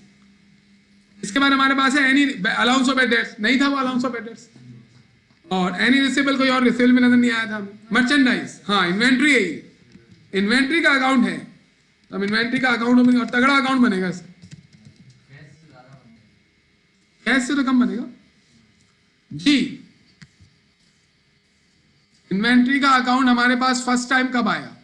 फर्स्ट को 1,01,000 से डेबिट हो रहा है, तो आप क्या करेंगे, आप यहां पर 2008 अगस्त 1 को 1,01,000 से वो डेबिट हो रहा है, और क्रेडिट क्या हो रहा था?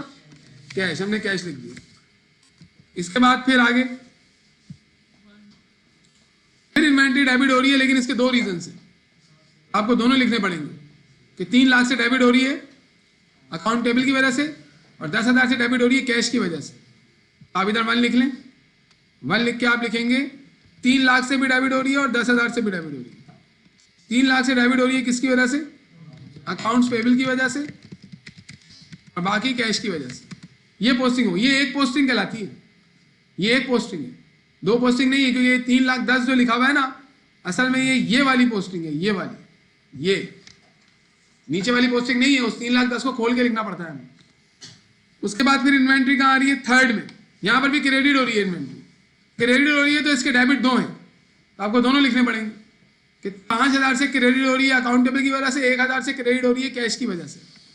हम क्या करेंगे, क्रेडिट 3 में पूरी डेट लिखनी पड़ेगी, 2008 अगस्त 3 है ना। कितने कितने से क्रेडिट हो रहा है? 5,000 से, किस वजह से? अकाउंट्स पेबल की वजह से। देख लें, 5,000 से अकाउंट पेबल की वजह से, 1,000 से कैश की वजह से। 5,000 से अकाउंट्स पेबल की वजह से,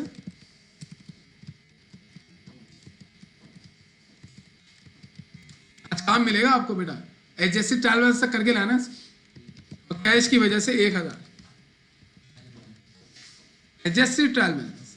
ट्रायल बैलेंस तो ऐसे ही बन जाएगा, अभी लेजर कंप्लीट हो जाएगा तो उसमें छापना होता है। इसके बाद फिर दोबारा इन्वेंट्री क्रेडिट हो रही है 1,000 से, और इसका एक ही रीजन है अकाउंट पेबल। देखिए एक क्रेडिट था ना, इसके 2 डेबिट थे, इस क्रेडिट का तो एक ही डेबिट है ना, अकाउंट पेबल।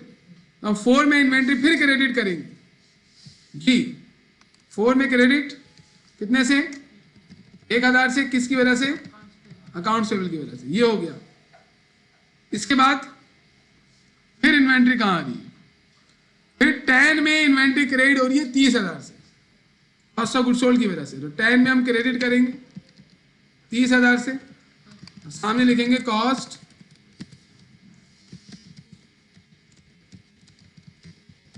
फिर इसके बाद फिर इन्वेंट्री कहां आ रही है? 12 में तो नहीं है, फिर 12 में आ रही है इन्वेंट्री क्रेडिट 1 लाख से, कॉस्ट ऑफ गुड्स सोल्ड की वजह से। 12 में इन्वेंट्री क्रेडिट 1 लाख से, रीजन क्या है? हो गया। इसके बाद आगे बताओ, फिर इन्वेंट्री आ रही है 13 में इन्वेंट्री डेबिट हो रही है 9,667, तो हम 13 में इन्वेंट्री को डेबिट कर देंगे जी, कितने से? 9,667 से, और सामने आ जाएगा कॉस्ट ऑफ गुड्स सोल्ड। उसके बाद फिर इन्वेंट्री कहां है? फिर इन्वेंट्री हमारी 23 में 20,000 से डेबिट हो रही है, तो हम क्या करेंगे इसको? 23 में 20,000 से डेबिट कर देंगे। और जब डेबिट हो रही तो क्रेडिट क्या हो रहा था? बैंक। देख लेते हैं, बैंक, ये रहा। फिर इन्वेंट्री 25 को फिर क्रेडिट हो रही है, आखिरी मर्तबा 40,000 से 25 को क्रेडिट हो रही है, तो हम 25 को 40,000 से क्रेडिट करेंगे, और सामने क्या लिखेंगे? Cost of goods sold. खत्म, पोस्टिंग खत्म। और इसमें दोनों की फूटिंग, दोनों डेबिट क्रेडिट साइड की फूटिंग पोस्टिंग ऐसे ज्यादा है, तो फूटिंग करनी पड़ेगी दोनों जगह। यहां भी फूटिंग कर ली हमने, और यहां भी फूटिंग कर ली जी। अब इसकी बैलेंसिंग डेबिट साइड ज्यादा है, तो डेबिट साइड दोनों जाने लिख लेंगे, 440,667 दोनों जानिब लिखने के बाद कमी कहाँ पर है, क्रेडिट में कितनी कम है, इसके लिए इसमें से इसको माइनस कर लेंगे। तो 263,667 असल में कॉस्ट ऑफ गुड्स सोल्ड का फाइनल बैलेंस है, बैलेंस CF। सामने क्या आ जाएगा, 31, 32 हो गई। और यही बैलेंस लाइन के नीचे आ जाएगा डेबिट साइड पर। आपको मालूम है ना कि लाइन के नीचे वाला बैलेंस असल बैलेंस होता है, BF। और यहाँ लिखेंगे हम सितंबर मंथ। ये भी बन गया हमारा इन्वेंट्री का। इसका बैलेंस आ गया 263,667, ये बैलेंस है। इसके बाद अगला अकाउंट कौन सा बनेगा, सप्लाईज। सप्लाईज है, सप्लाईज है, फर्स्ट एंट्री में सप्लाईज है। ये देखिए पहली एंट्री में ऑफिस सप्लाईज है, बस 10,000 से एक ही एंट्री है, एक ही एंट्री में सप्लाईज का अकाउंट हमें बनाना पड़ेगा 10,000। तो आप लिखेंगे कि आप सप्लाईज का अकाउंट बना रहे हैं, सिंपल सा अकाउंट होगा ही। डेबिट 2008 अगस्त 1, कितने ने डेबिट, 10,000 से, और सामने क्या आएगा, कैपिटल। अब इसकी कोई पोस्टिंग है ही नहीं, बट डायरेक्ट बैलेंस कर लेंगे। यहां भी 10,000 आ जाएगा और यहां भी 10,000 आ जाएगी। कमी कहां पर है, क्रेडिट में कितनी कमी है, पूरा अमाउंट 10,000 लिखकर यहां लिख देंगे बैलेंस CF, और यहां डेट आएगी इस महीने की लास्ट, पूरी डेट लिखनी पड़ेगी 2008 अगस्त 31। पहले मैं सिर्फ 31 क्यों लिख रहा था, तो 2008 और अगस्त ऊपर लिखा हुआ है तो मैंने सिर्फ 31 लिखा था, लेकिन यहाँ पूरी डेट लिखनी पड़ेगी। और यही बैलेंस डेबिट साइड में यहाँ ट्रांसफर हो जाएगा। यहाँ लिखेंगे बैलेंस BF, और यहाँ डेट आएगी अगले महीने की 1 सितंबर 2008, ऊपर लिखा हुआ है, बस सितंबर में लिखना है आप। सप्लाईज के बाद कौन सा अकाउंट बनेगा, प्रीपेड। तो मेरे ख्याल में एक प्रीपेड था हमारे पास, और डेट इज प्रीपेड रेंट 40,000, अगस्त 2 को डेबिट हो रहा है, तो हम अकाउंट बना लेंगे प्रीपेड रेंट। अब प्रीपेड रेंट का अकाउंट बिल्कुल सप्लाईज जैसा बनेगा, बस अमाउंट चेंज होगा उसमें, यानी कि यही होगा। अमाउंट कितना है, 40,000। डेट कितनी थी, डेट क्या थी उसकी, डेट 3 थी। प्रीपेड रेंट की डेट क्या थी, 2 थी। आप यहाँ पे 2 डेट डाल देंगे और अमाउंट आ जाएगा 40,000, और यहाँ आएगा कैश या बैंक, कैश।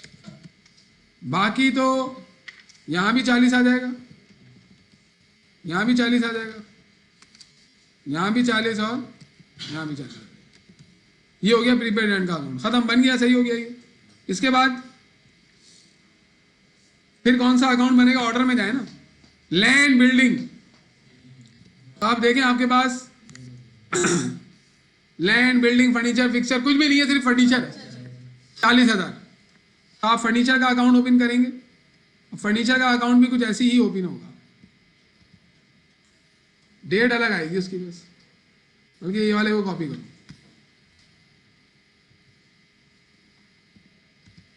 40,000 है ना फर्नीचर, फर्नीचर सप्लाईज जैसा ही तो होगा। अगस्त 1 को 40,000,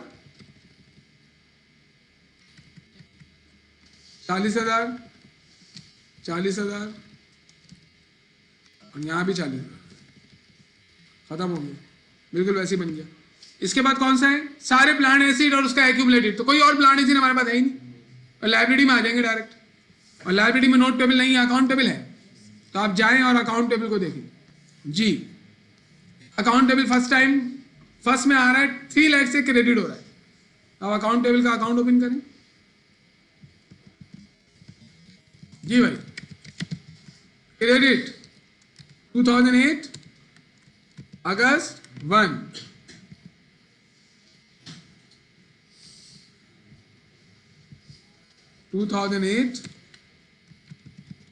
अगस्त 1, कितने से डेबिट हो रहा है, कितने से क्रेडिट हो रहा था, 3 लाख। 3 लाख से क्रेडिट हो रहा है, तो डेबिट क्या हो रहा था, इन्वेंट्री। देख लें,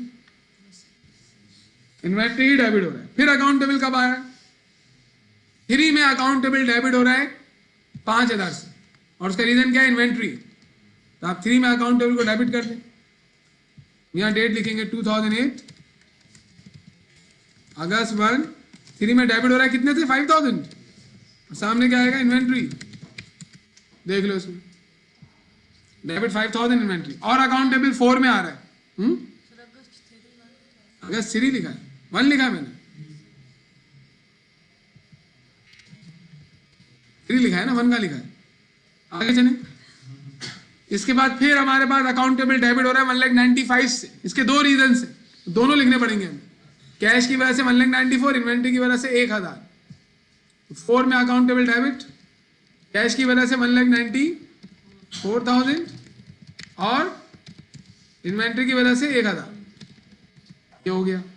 और कहीं पर अकाउंटेबल आ रहा है,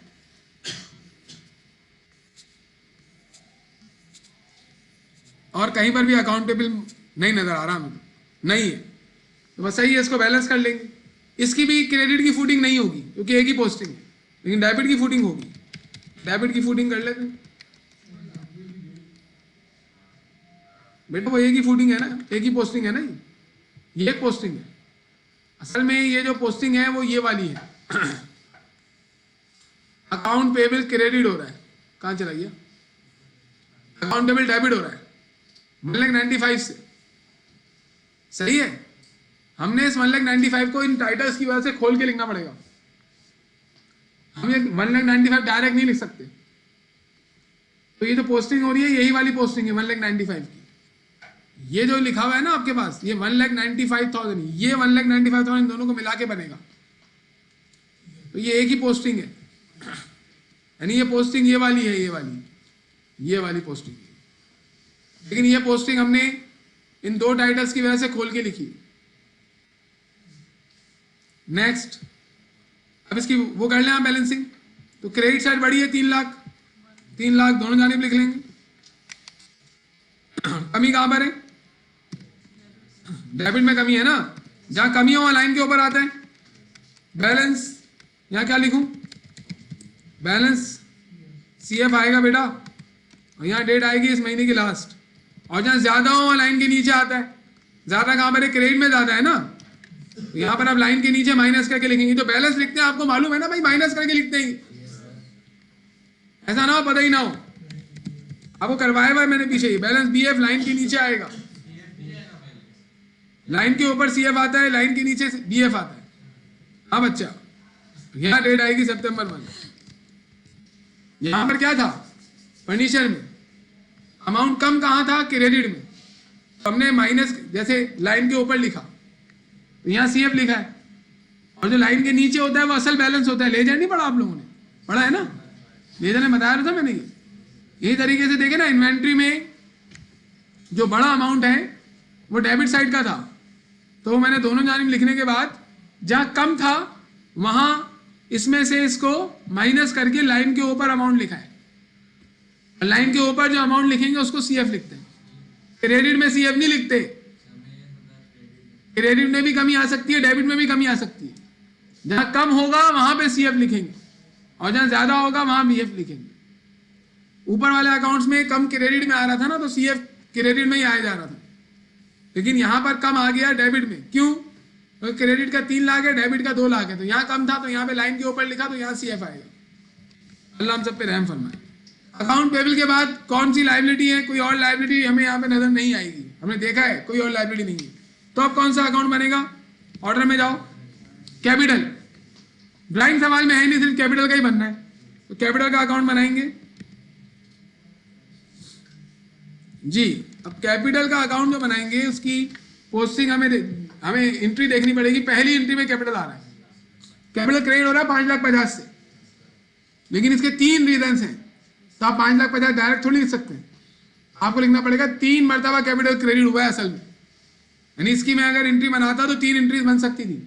cash debit capital value credit 5 lakh, office supplies debit capital value credit 10,000, furniture debit 40,000 और कैपिटल वॉल्यू क्रेडिट 50,000। 3 एंट्रीज बन सकती है। एक ही एंट्री में बनाया है, लेकिन आपको इसको खोल के लिखना पड़ेगा कि 5,50,000 से क्रेडिट हो रहा है। ये भाई यही वाली पोस्टिंग कर रहे हैं आप, क्रेडिट वाली, लेकिन खोल के लिखेंगे इसको जी। कैपिटल क्रेडिट कब, 2008 अगस्त 1 को क्रेडिट, कितने से, 5 लाख से क्रेडिट, 40,000 से क्रेडिट और 10,000 से, 10,000 और 40,000, 10,000 से क्रेडिट, 40,000 से क्रेडिट। 5 लाख से किसकी वजह से? कैश की वजह से, और ये फर्नीचर ऑफिस सप्लाईज की वजह से,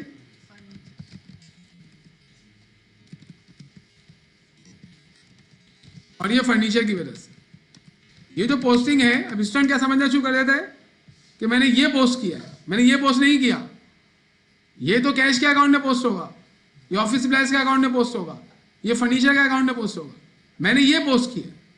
लेकिन जब मैं ये पोस्ट करूंगा तो मुझे ये टाइटल्स भी तो लिखने पड़ेंगे। इस वजह से मैंने टाइटल्स लिखने के लिए इनको खोल के लिखा। ये एक ही पोस्टिंग है पूरी, और ये 5,50,000 की क्रेडिट वाली पोस्टिंग है, ये वाली 5,50,000। बहरहाल कैपिटल पूरे सवाल में और कहीं पर भी नहीं है, तो डायरेक्ट इसको क्या कर लेंगे? बैलेंस। बैलेंस करेंगे तो फूडिंग क्रेडिट की करनी पड़ेगी, और फूडिंग कितनी है इसकी? 5,50,000। बैलेंस कैसे होगा? दोनों जानिब लाइनों के दरमियान 5,50,000 लिख देंगे। अब कम कहां पर है? कितना कम है? पूरा 5,50,000। जहां कम हो लाइन के ऊपर लिखकर उसके सामने आएगा बैलेंस CF, इसके सामने आप लिखेंगे बैलेंस CF, और यहां डेट आएगी इस महीने की लास्ट 2008 अगस्त 31, और जहां पर ज्यादा हो वहां पर लाइन के नीचे और डेट आएगी अगले महीने की 1 सितंबर 1, और बैलेंस BF लिखेंगे उसको। यहाँ डेट, यहाँ पे 5,50,000 ही आ जाएगा, क्योंकि डिफरेंस भी 5,50,000 ही आ रहा है ना, यहाँ 0 है। 5,50,000 में 0 लेस करोगे 0 आएगा। कैपिटल के बाद कौन सा अकाउंट बनना है? ड्राइंग। ड्राइंग है ही नहीं। अब सेल्स का बनाना है। सेल्स थी तो आप जाएंगे जर्नल में और देखेंगे सेल्स कहां पर फर्स्ट टाइम आई है। तो सेल्स फर्स्ट टाइम हमारे पास आई है 10 को, 50,000 से क्रेडिट हो रही है, तो आप क्या करेंगे? सेल्स का अकाउंट ओपन करेंगे और क्रेडिट करेंगे 2008 अगस्त 10 को। कितने से? 50,000 से। सेल्स क्रेडिट हो रही थी तो क्या डेबिट हो रहा था? कैश। एक पोस्टिंग हो गई सेल्स की। इसके बाद सेल्स कहाँ आ रही है? 12 में। 12 में सेल्स क्रेडिट हो रही है 1,50,000 से, तो फिर आप क्या करेंगे? लेजर में जाएंगे और 12 डेट लिखेंगे और 1,50,000 से सेल्स को क्रेडिट कर देंगे। सामने लिखेंगे अकाउंट्स रिसीवेबल। इसके अलावा सेल्स कहाँ है? इसके अलावा सेल्स तो हमें नजर नहीं आ रही। ये नजर आ गई 25 को 60,000 से, बस यही एंट्री है, क्रेडिट हो रही है, तो हम 25 को 60,000 से क्रेडिट कर देंगे। सामने क्या आएगा? कैश। हाँ, अब इसको भी बैलेंस करना पड़ेगा। डेबिट में कोई फूडिंग नहीं है हमारे पास अमाउंट, क्रेडिट की फूडिंग कर लेंगे। यहाँ आगे 2,60,000। अब दोनों जानिब लाइन के दरमियान 2,60,000 यहाँ भी लिख लें और यहाँ भी लिख लें। कमी कहाँ पर है? जहाँ कम है वहाँ लाइन के ऊपर माइनस करके 2,60,000 मैंने 0 लेस करूंगा 2,60,000 ही आएगा, और यहाँ आ जाएगा बैलेंस CF, और यहाँ डेट डालेंगे इस महीने की लास्ट 2008 अगस्त 31, और जहाँ ज्यादा है वहाँ लाइन के नीचे बंद करो इसको सितंबर 1, और यहाँ डेट आएगी, यहाँ पे लिखेंगे बैलेंस BF, पूरा माइनस करके जो अमाउंट आएगा वो आएगा। लाइन के ऊपर और लाइन के नीचे BF CF जो आता है ना, वो माइनस करने के बाद जो अमाउंट आता है वो होता है। जबकि यहाँ पर जो अमाउंट लिखते हैं हम, वो बड़ा वाला अमाउंट लिखते हैं, बड़ी फूटिंग। सेल्स के बाद कौन सा अकाउंट बनेगा? सेल रिटर्न एंड अलाउंस, और सेल रिटर्न अलाउंस हमारे पास है, तो आप अगला अकाउंट ओपन करेंगे सेल्स रिटर्न एंड अलाउंस। चलो आ जाओ, सेल रिटर्न अलाउंस कहाँ पर आ रहा है? आई थिंक एक ही पोस्टिंग है इसकी, शुरू से देखते हैं। सेल के बाद ही आना शुरू हुआ होगा।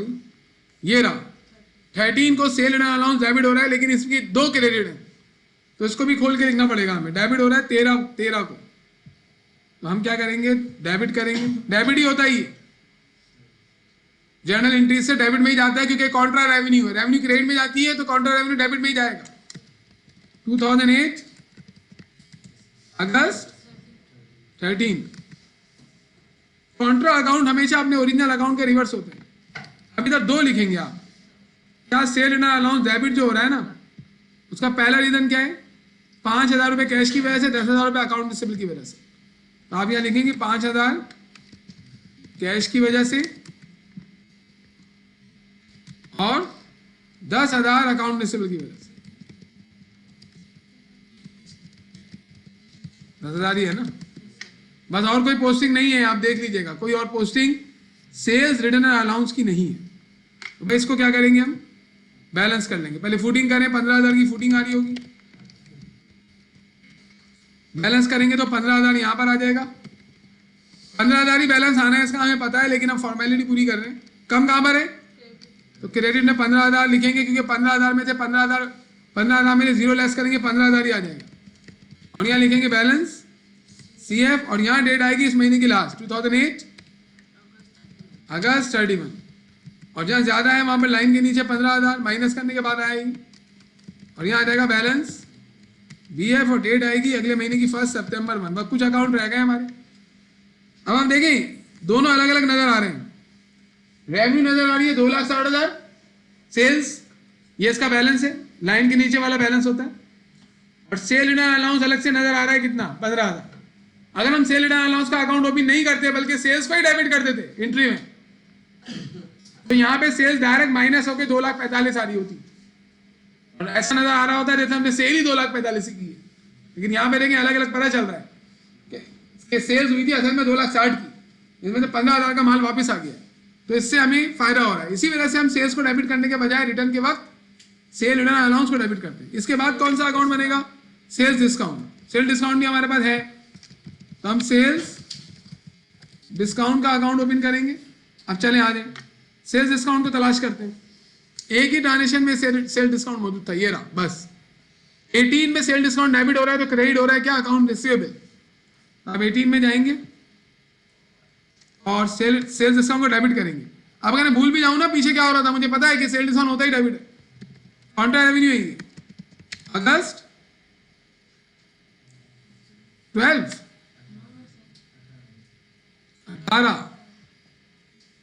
18 अगस्त को 2,000 से डेबिट हो रहा है, तो क्रेडिट क्या हो रहा है, अकाउंट रिसीवेबल। देख लें आप, अकाउंट रिसीवेबल ही हो रहा है। सेल्स डिस्काउंट डेबिट हो रहा है तो अकाउंट रिसीवेबल क्रेडिट हो रहा है। अब इसका ही बैलेंस कर लेंगे। एक ही पोस्टिंग है इसकी, 2,000 यहाँ भी आ जाएगा, यहाँ भी आ जाएगा। हम कहाँ पर है, क्रेडिट में पूरा 2,000 कम है। यहाँ बैलेंस CF लिखकर इस मंथ की लास्ट डेट 2008 अगस्त 31, और ज्यादा है वहां पर माइनस करने के बाद 2,000 ही आया। भाई क्रेडिट में 0 था ना, और यहाँ आ जाएगा बैलेंस BF, और यहाँ डेट लिखेंगे अगले महीने की 1 सितंबर 1। चलो आगे, सेल्स डिस्काउंट के बाद कौन सा अकाउंट बनता है, कमीशन इनकम फी इनकम इसमें नहीं है। कभी कभी ट्रेडिंग बिजनेस वाला साथ में ना सर्विसिंग बिजनेस भी चला रहा होता है। जैसे आपके इलाके में परचून की दुकान वाले, ग्रोसरी वाले, ब्रोकरेज वाला भी काम करना शुरू कर देते, मकानात बिकवा रहे हैं। अगर मकान बिचवा दिया तो कमीशन इनकम भी आ जाएगी इनकी। ओके, अब एक्सपेंसेस का अकाउंट अब बनेगा सबसे पहले कॉस्ट ऑफ गुड्स सोल्ड का account. Cost of goods sold के बाद फ्रेड एक्सपेंस, फिर सारे expense. Cost of goods sold है हमारे पास, हाँ ये तो बड़ा एक्सपेंस है हमारा, कॉस्ट ऑफ गुड्स सोल्ड। ये भी अब बड़ा अकाउंट बनेगा। तो पहली मर्तबा कॉस्ट ऑफ गुड्स सोल्ड कब आया है, जब एक मर्तबा आप एक प्रोसेस पूरा कर लेंगे ना, वो आपके दिमाग में बैठ जाएगा, फिर बार बार करने की जरूरत थोड़ी पड़ेगी। फिर आपको डायरेक्ट काम करने, ये जो लेजर में बना रहा हूं ना, डायरेक्ट भी बनता है। जर्नल एंट्रीज माइंड में बनेंगी, लेजर डायरेक्ट। आखिरी वाली चीज भी डायरेक्ट बन सकती है, वो डिपेंड करता है ना, जैसे राइटिंग में प्रैक्टिस की होगी वो डायरेक्ट मेरे साथ कर सकता है काम। क्योंकि मैं उससे पूछूंगा बताओ ये होता है तो क्या होता है, बोलेगा ऐसे होता है, तो मैं उसे तरीका बताऊंगा। इस वजह से आप राइटिंग में प्रैक्टिस करिएगा, भले आप रफ स्टाइल में करें, आपको समझ में आना चाहिए आपने लिखा क्या है। कम से कम दर्जा ही है, इससे आगे वाले दर्जे आप खुद अच्छे करते चले जाएं कि आप साफ सुथरा काम कर रहे हैं।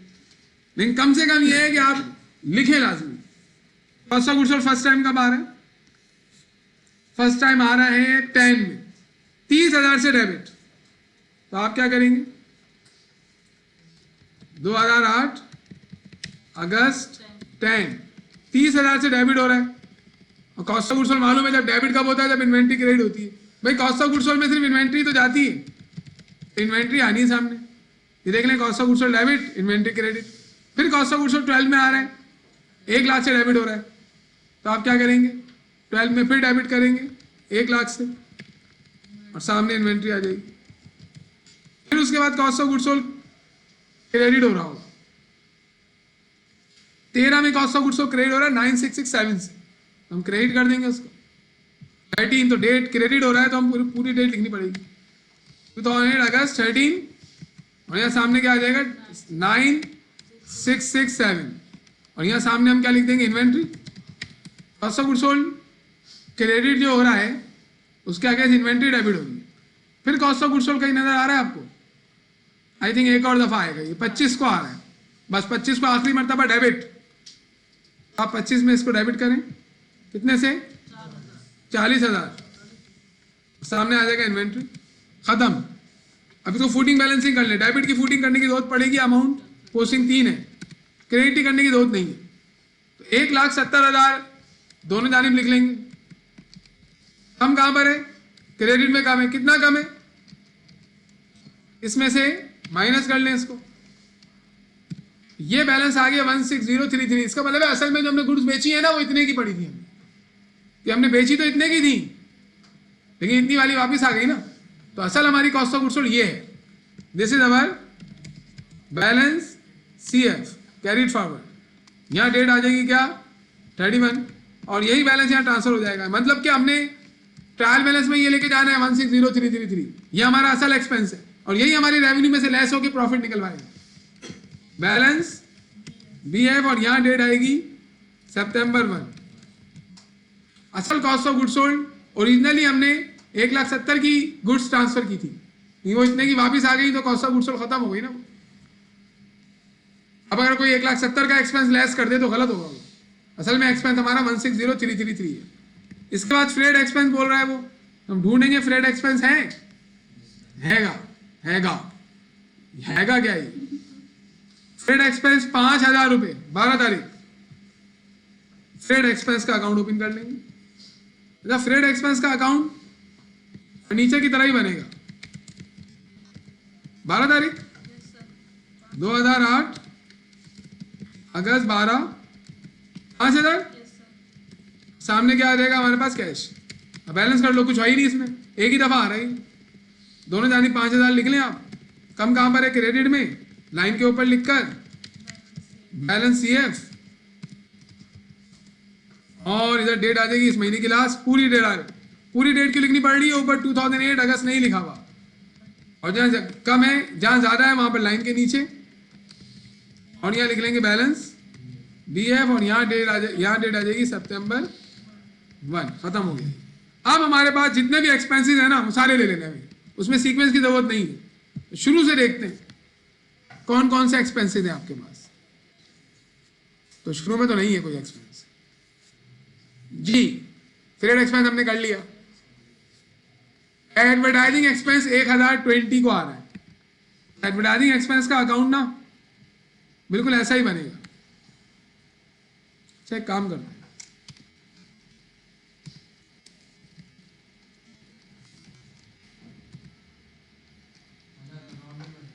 अलग ही बनेगा, अलग ही बनाऊंगा।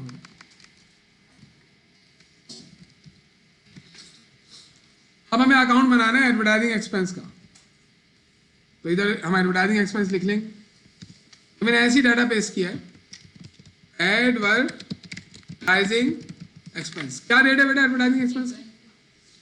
20 तारीख को 1,000 रुपए। आप क्या लिखेंगे यहाँ पे 20, और यहाँ लिख देंगे 1,000।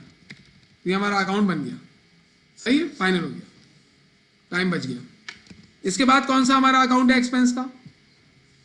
ये बैलेंस खुद हो गया ना, वो 1,000 रुपए मैंने कनेक्ट किया हुआ था। बैंक,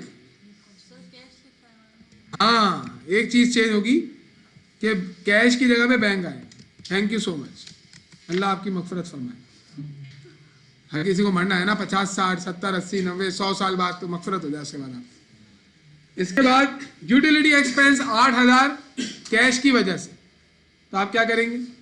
यूटिलिटी एक्सपेंस में भी यही आएगा, चेंज कर रहे हैं हम इसको। 8,000 यूटिलिटीज, हाँ बेटा 8,000 है ना। क्या रेट थी कैश की वजह से? 31 थी, आई थिंक 31 ही है। ये हमारा बैलेंस हो गया 8,000 से, देखे ना 31 है ना डेट, ये रही। सैलरी एक्सपेंस 20,000, सैलरी एक्सपेंस में भी यही होगा, बस डेट ही आएगी, अमाउंट चेंज नहीं आएगा। 20,000 है सैलरीज एक्सपेंस, ये हम 20,000 कर देंगे बस। बैंक की मदद से पेमेंट हो रही है, कैश कैश, तो बस सही है, खत्म हो गया। ये लेजर बन गया हमारे साथ, ऑर्डर को फॉलो करते हुए लेजर बना लिया। अब आसान है, अब जस्ट आपको लेजर से बैलेंसेस को उठा के प्री क्लोजिंग ट्रायल बैलेंस में डाल देना है। तो ये रहा आपका प्री क्लोजिंग ट्रायल बैलेंस की स्केचिंग। करना क्या है आपको, जस्ट अकाउंट उठाने 1 2 3 4 जितने भी हैं उनको यहाँ ट्रांसफर कर देना है। आई थिंक 17 अकाउंट्स हैं हमारे पास, कितने देखते हैं। सबसे पहला अकाउंट हमारे पास कैश है। शुरू से क्या देखना होता है, कितना बैलेंस है और कौन सी साइड पर है। कैश का बैलेंस डेबिट साइड पर 1,98,000 बैलेंस का होता है, जब 99 के नीचे अमाउंट होता है। तो आप क्या कहिए, हम ट्रायल बैलेंस क्यों बना रहे हैं, हाँ क्यों बना रहे हैं, फाइनेंशियल स्टेटमेंट बनाने के लिए। Thank you so much. Financial statement बनाने हैं, उसके लिए प्री क्लोजिंग ट्रायल बैलेंस बना रहे हैं। अब इसको एडजस्ट करके फिर एडजस्टेड ट्रायल बैलेंस बना के फिर फाइनेंशियल स्टेटमेंट बनाएंगे। ये हमने सर्विसिंग बिजनेस में किया था, आप सबको पता है ये बात, समझ में आ रही है। कैश 1,98,000,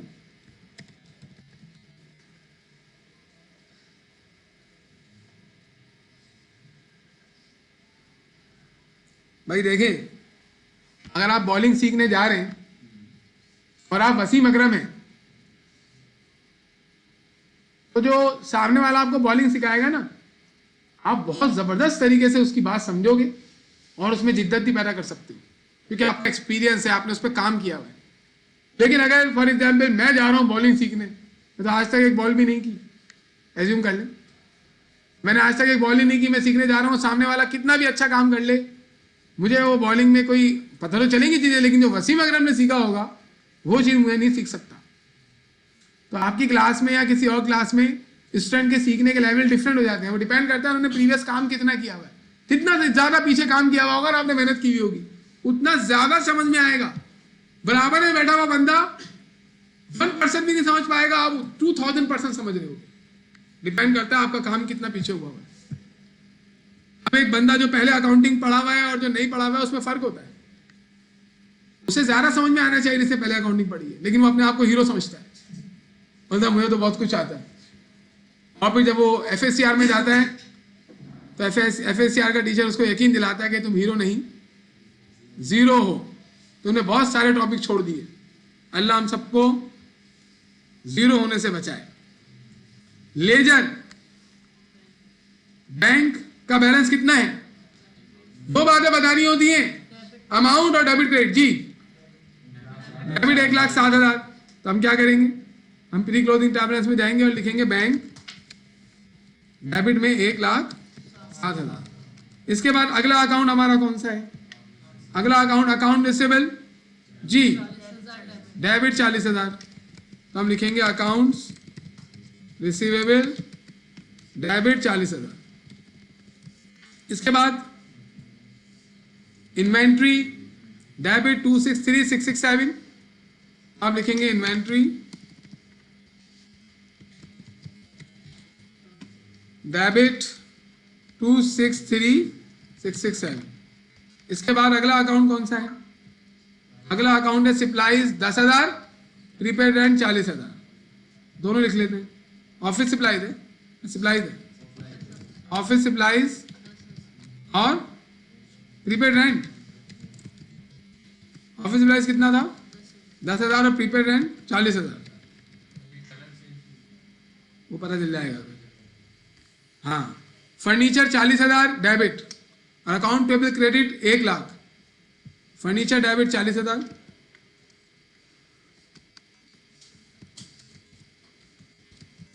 और अकाउंट्स पेबल। ट्रायल बैलेंस में इंडेंटेशन नहीं होती, सब मिला के लिखते हैं। फर्नीचर 40,000 और अकाउंट पेबल का बैलेंस आ रहा था क्रेडिट में 1,00,000। इसके बाद अगला अकाउंट कौन सा है, किसको, क्या चीज? 2 मरतबा नहीं लिखूं? फर्नीचर का 40,000 है और प्रीपेड रेंट का भी अल्लाह के करम से। कैपिटल क्रेडिट में 5,50,000। अब कैपिटल भोलू लिखेंगे, कैपिटल भोलू 5,50,000। कौन बुला रहा है बेटा ये? इसके बाद सेल्स क्रेडिट 2,60,000। तो हम सेल्स को लिखेंगे क्रेडिट में। सेल्स है, सेल्स रिटर्न एंड अलाउंस है, उसके बाद इनोइट और सेल्स डिस्काउंट भी। सेल्स कितनी थी? क्रेडिट थी ना, ठीक है। सेल्स क्रेडिट में 2,60,000 है, ये बैलेंस है।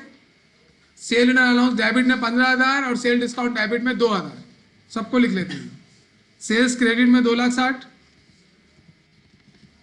ये आएगा। सेल एंड अलाउंस डेबिट में 15,000, काउंटर रेवेन्यू डेबिट में ही आती है, और ये 2,000 डेबिट। इसके बाद अगला अकाउंट कौन सा है? Cost of goods sold debit 160,333। तो अगला अकाउंट हम बनाएंगे कॉस्ट ऑफ गुड्स सोल्ड।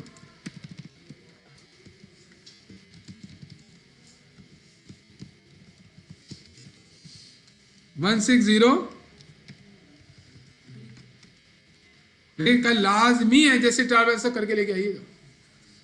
कल हम इसको 1 घंटे में खत्म करके कल की क्लास की छुट्टी नहीं करना, सब बर्बाद हो जाएगा वरना। Field expense 5,000, advertising expense 1,000 debit. Trade expense और एडवर्टाइजिंग कल की भी छुट्टी है, भी थी कल। वो हो गया आपकी क्लास BCRW की? उनसे बोलो नहीं ले यार, क्या करेंगे हम लोग, पढ़ लेंगे। 5,000 और 1,000। और बताएं कौन सा expense? Utility expense 8,000, salary expense 20,000, दोनों डेबिट। Utilities expense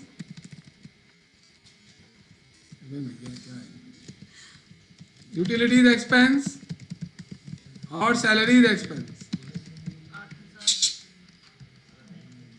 8,000, 20,000। तो देखिए इसका बैलेंस आ गया बराबर। इसका मतलब है डेबिट क्रेडिट का एरर नहीं है। अब ये है वो ट्रायल बैलेंस जो मैंने सर्विसिंग बिजनेस में आपको बना के दिया हुआ था। अब आपको क्या करना है, ये सवाल के अंदर डाटा फॉर एडजस्टमेंट दी हुई है, ये रही डाटा फॉर एडजस्टमेंट। इससे आपको एडजस्टिंग एंट्रीज बनानी है। देखिए पहले लिखी हुई सैलरी आउटस्टैंडिंग, बताएं कौन सी एडजस्टमेंट है? एक्रूड एक्सपेंस की। क्या एंट्री बनेगी? Salary expense debit, salary payable credit 5,000। इसके बाद लिखा हुआ प्रीपेड सैलरी। इस ये एडजस्टमेंट नंबर 1 है डेफर्ड वाली। इसके लिए आपको ट्रायल बैलेंस में देखना पड़ेगा, और ये रहा ट्रायल बैलेंस। तो ट्रायल बैलेंस में सैलरी को इनिशियली मैंने क्या लिखा हुआ है? एक्सपेंस। अब क्या एंट्री बनाएंगे? Salary expense credit, prepaid salary debit, और अमाउंट यही आएगा प्रीपेड सैलरी वाला 10,000।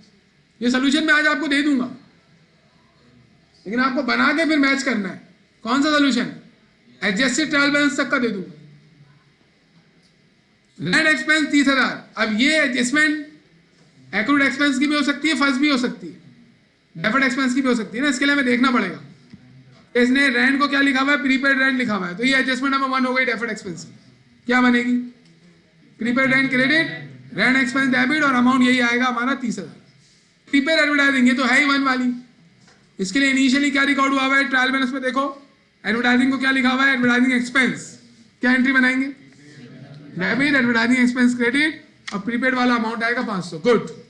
ट्रांसपोर्टेशन एक्सपायर्ड, ये फ्रेट को कह रहा है, तो फ्रेट देखो यहाँ पे लिखा हुआ है कहीं, ये रहा फ्रेट एक्सपेंस। क्या एंट्री बनेगी? इनिशियली एक्सपेंस रिकॉर्ड हुआ है ना, प्रीपेड से बनेगी। Prepaid freight debit, freight expense credit, और अमाउंट चाहिए प्रीपेड का, और प्रीपेड का दिया हुआ नहीं है ना इन्होंने, माइनस करके 3,000 से एंट्री बनेगी। डेप्रिसिएशन 5,000, इसकी तो फिक्स है। डेप्शन expense debit, allowance डेप्शन furniture credit, bad debts की 10%, अकाउंट रिसीवेबल का, तो अकाउंट रिसीवेबल ये रहा 40,000, 10% बनेगा 4,000। Bad expense debit, allowance of bad debts credit. Entries बनाने के बाद आपको ये देखना है कौन सा अकाउंट यहाँ भी है वहां भी है। तो मैंने इन्हें ब्लू किए हुए ये दोनों, ये अकाउंट रिपीट हो रहे हैं, इनके आप लेजर बना लेंगे।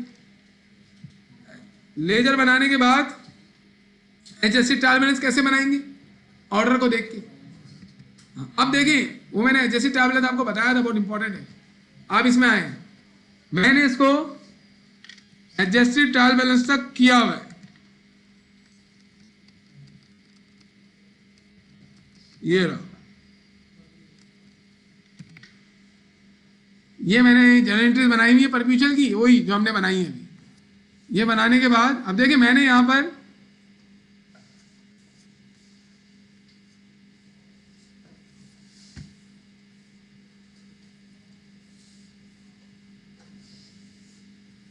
रिटर्न की अलग अलग एंट्रीज बनाई हुई है, 667 अलग बनाई हुई है और 3000 से अलग बनाई हुई है, मैंने चारों अलग अलग बना दी है। तो पोस्टिंग फिर अलग अलग हुई होगी, उसका इफेक्ट नहीं आता, इतना मसला नहीं होता। ये जर्नल बना हुआ है, लेजर बना हुआ है, जब भी हमने बनाया 1,98,000 ये सब बन गया। इसके बाद ट्रायल बैलेंस भी बना हुआ होगा आगे, आजा भाई, ये लेजर ही चल रहा है। ये हमारा आ गया ट्रायल बैलेंस आ गया, ये जो अभी हमने बनाया था, सही है, यहां तक तो हमने किया। अब ये एडजस्टिंग एंट्रीज बनी हुई और इसमें जो अकाउंट रिपीट हो रहे हैं उस पर टिक भी लगा हुआ है। एडजस्टिंग एंट्रीज के बाद ये वो लेजर बने हुए और लेजर बन के ये एडजस्टेड ट्रायल बैलेंस बना हुआ है, इसका बैलेंस आ गया कितना, 9,24,000। इस एडजस्टेड ट्रायल बैलेंस से हम बनाएंगे कल इनकम स्टेटमेंट, क्लोजिंग एंट्रीज और आगे वाली चीजें। कल ये 1 घंटे में खत्म होगा, पीरियोडिक पढ़ लेंगे कल हम। आप लोग यहां तक का बना के लेके आएगा, इसको मैं अपलोड कर दूंगा। सही है भाई, अल्लाह हाफिज।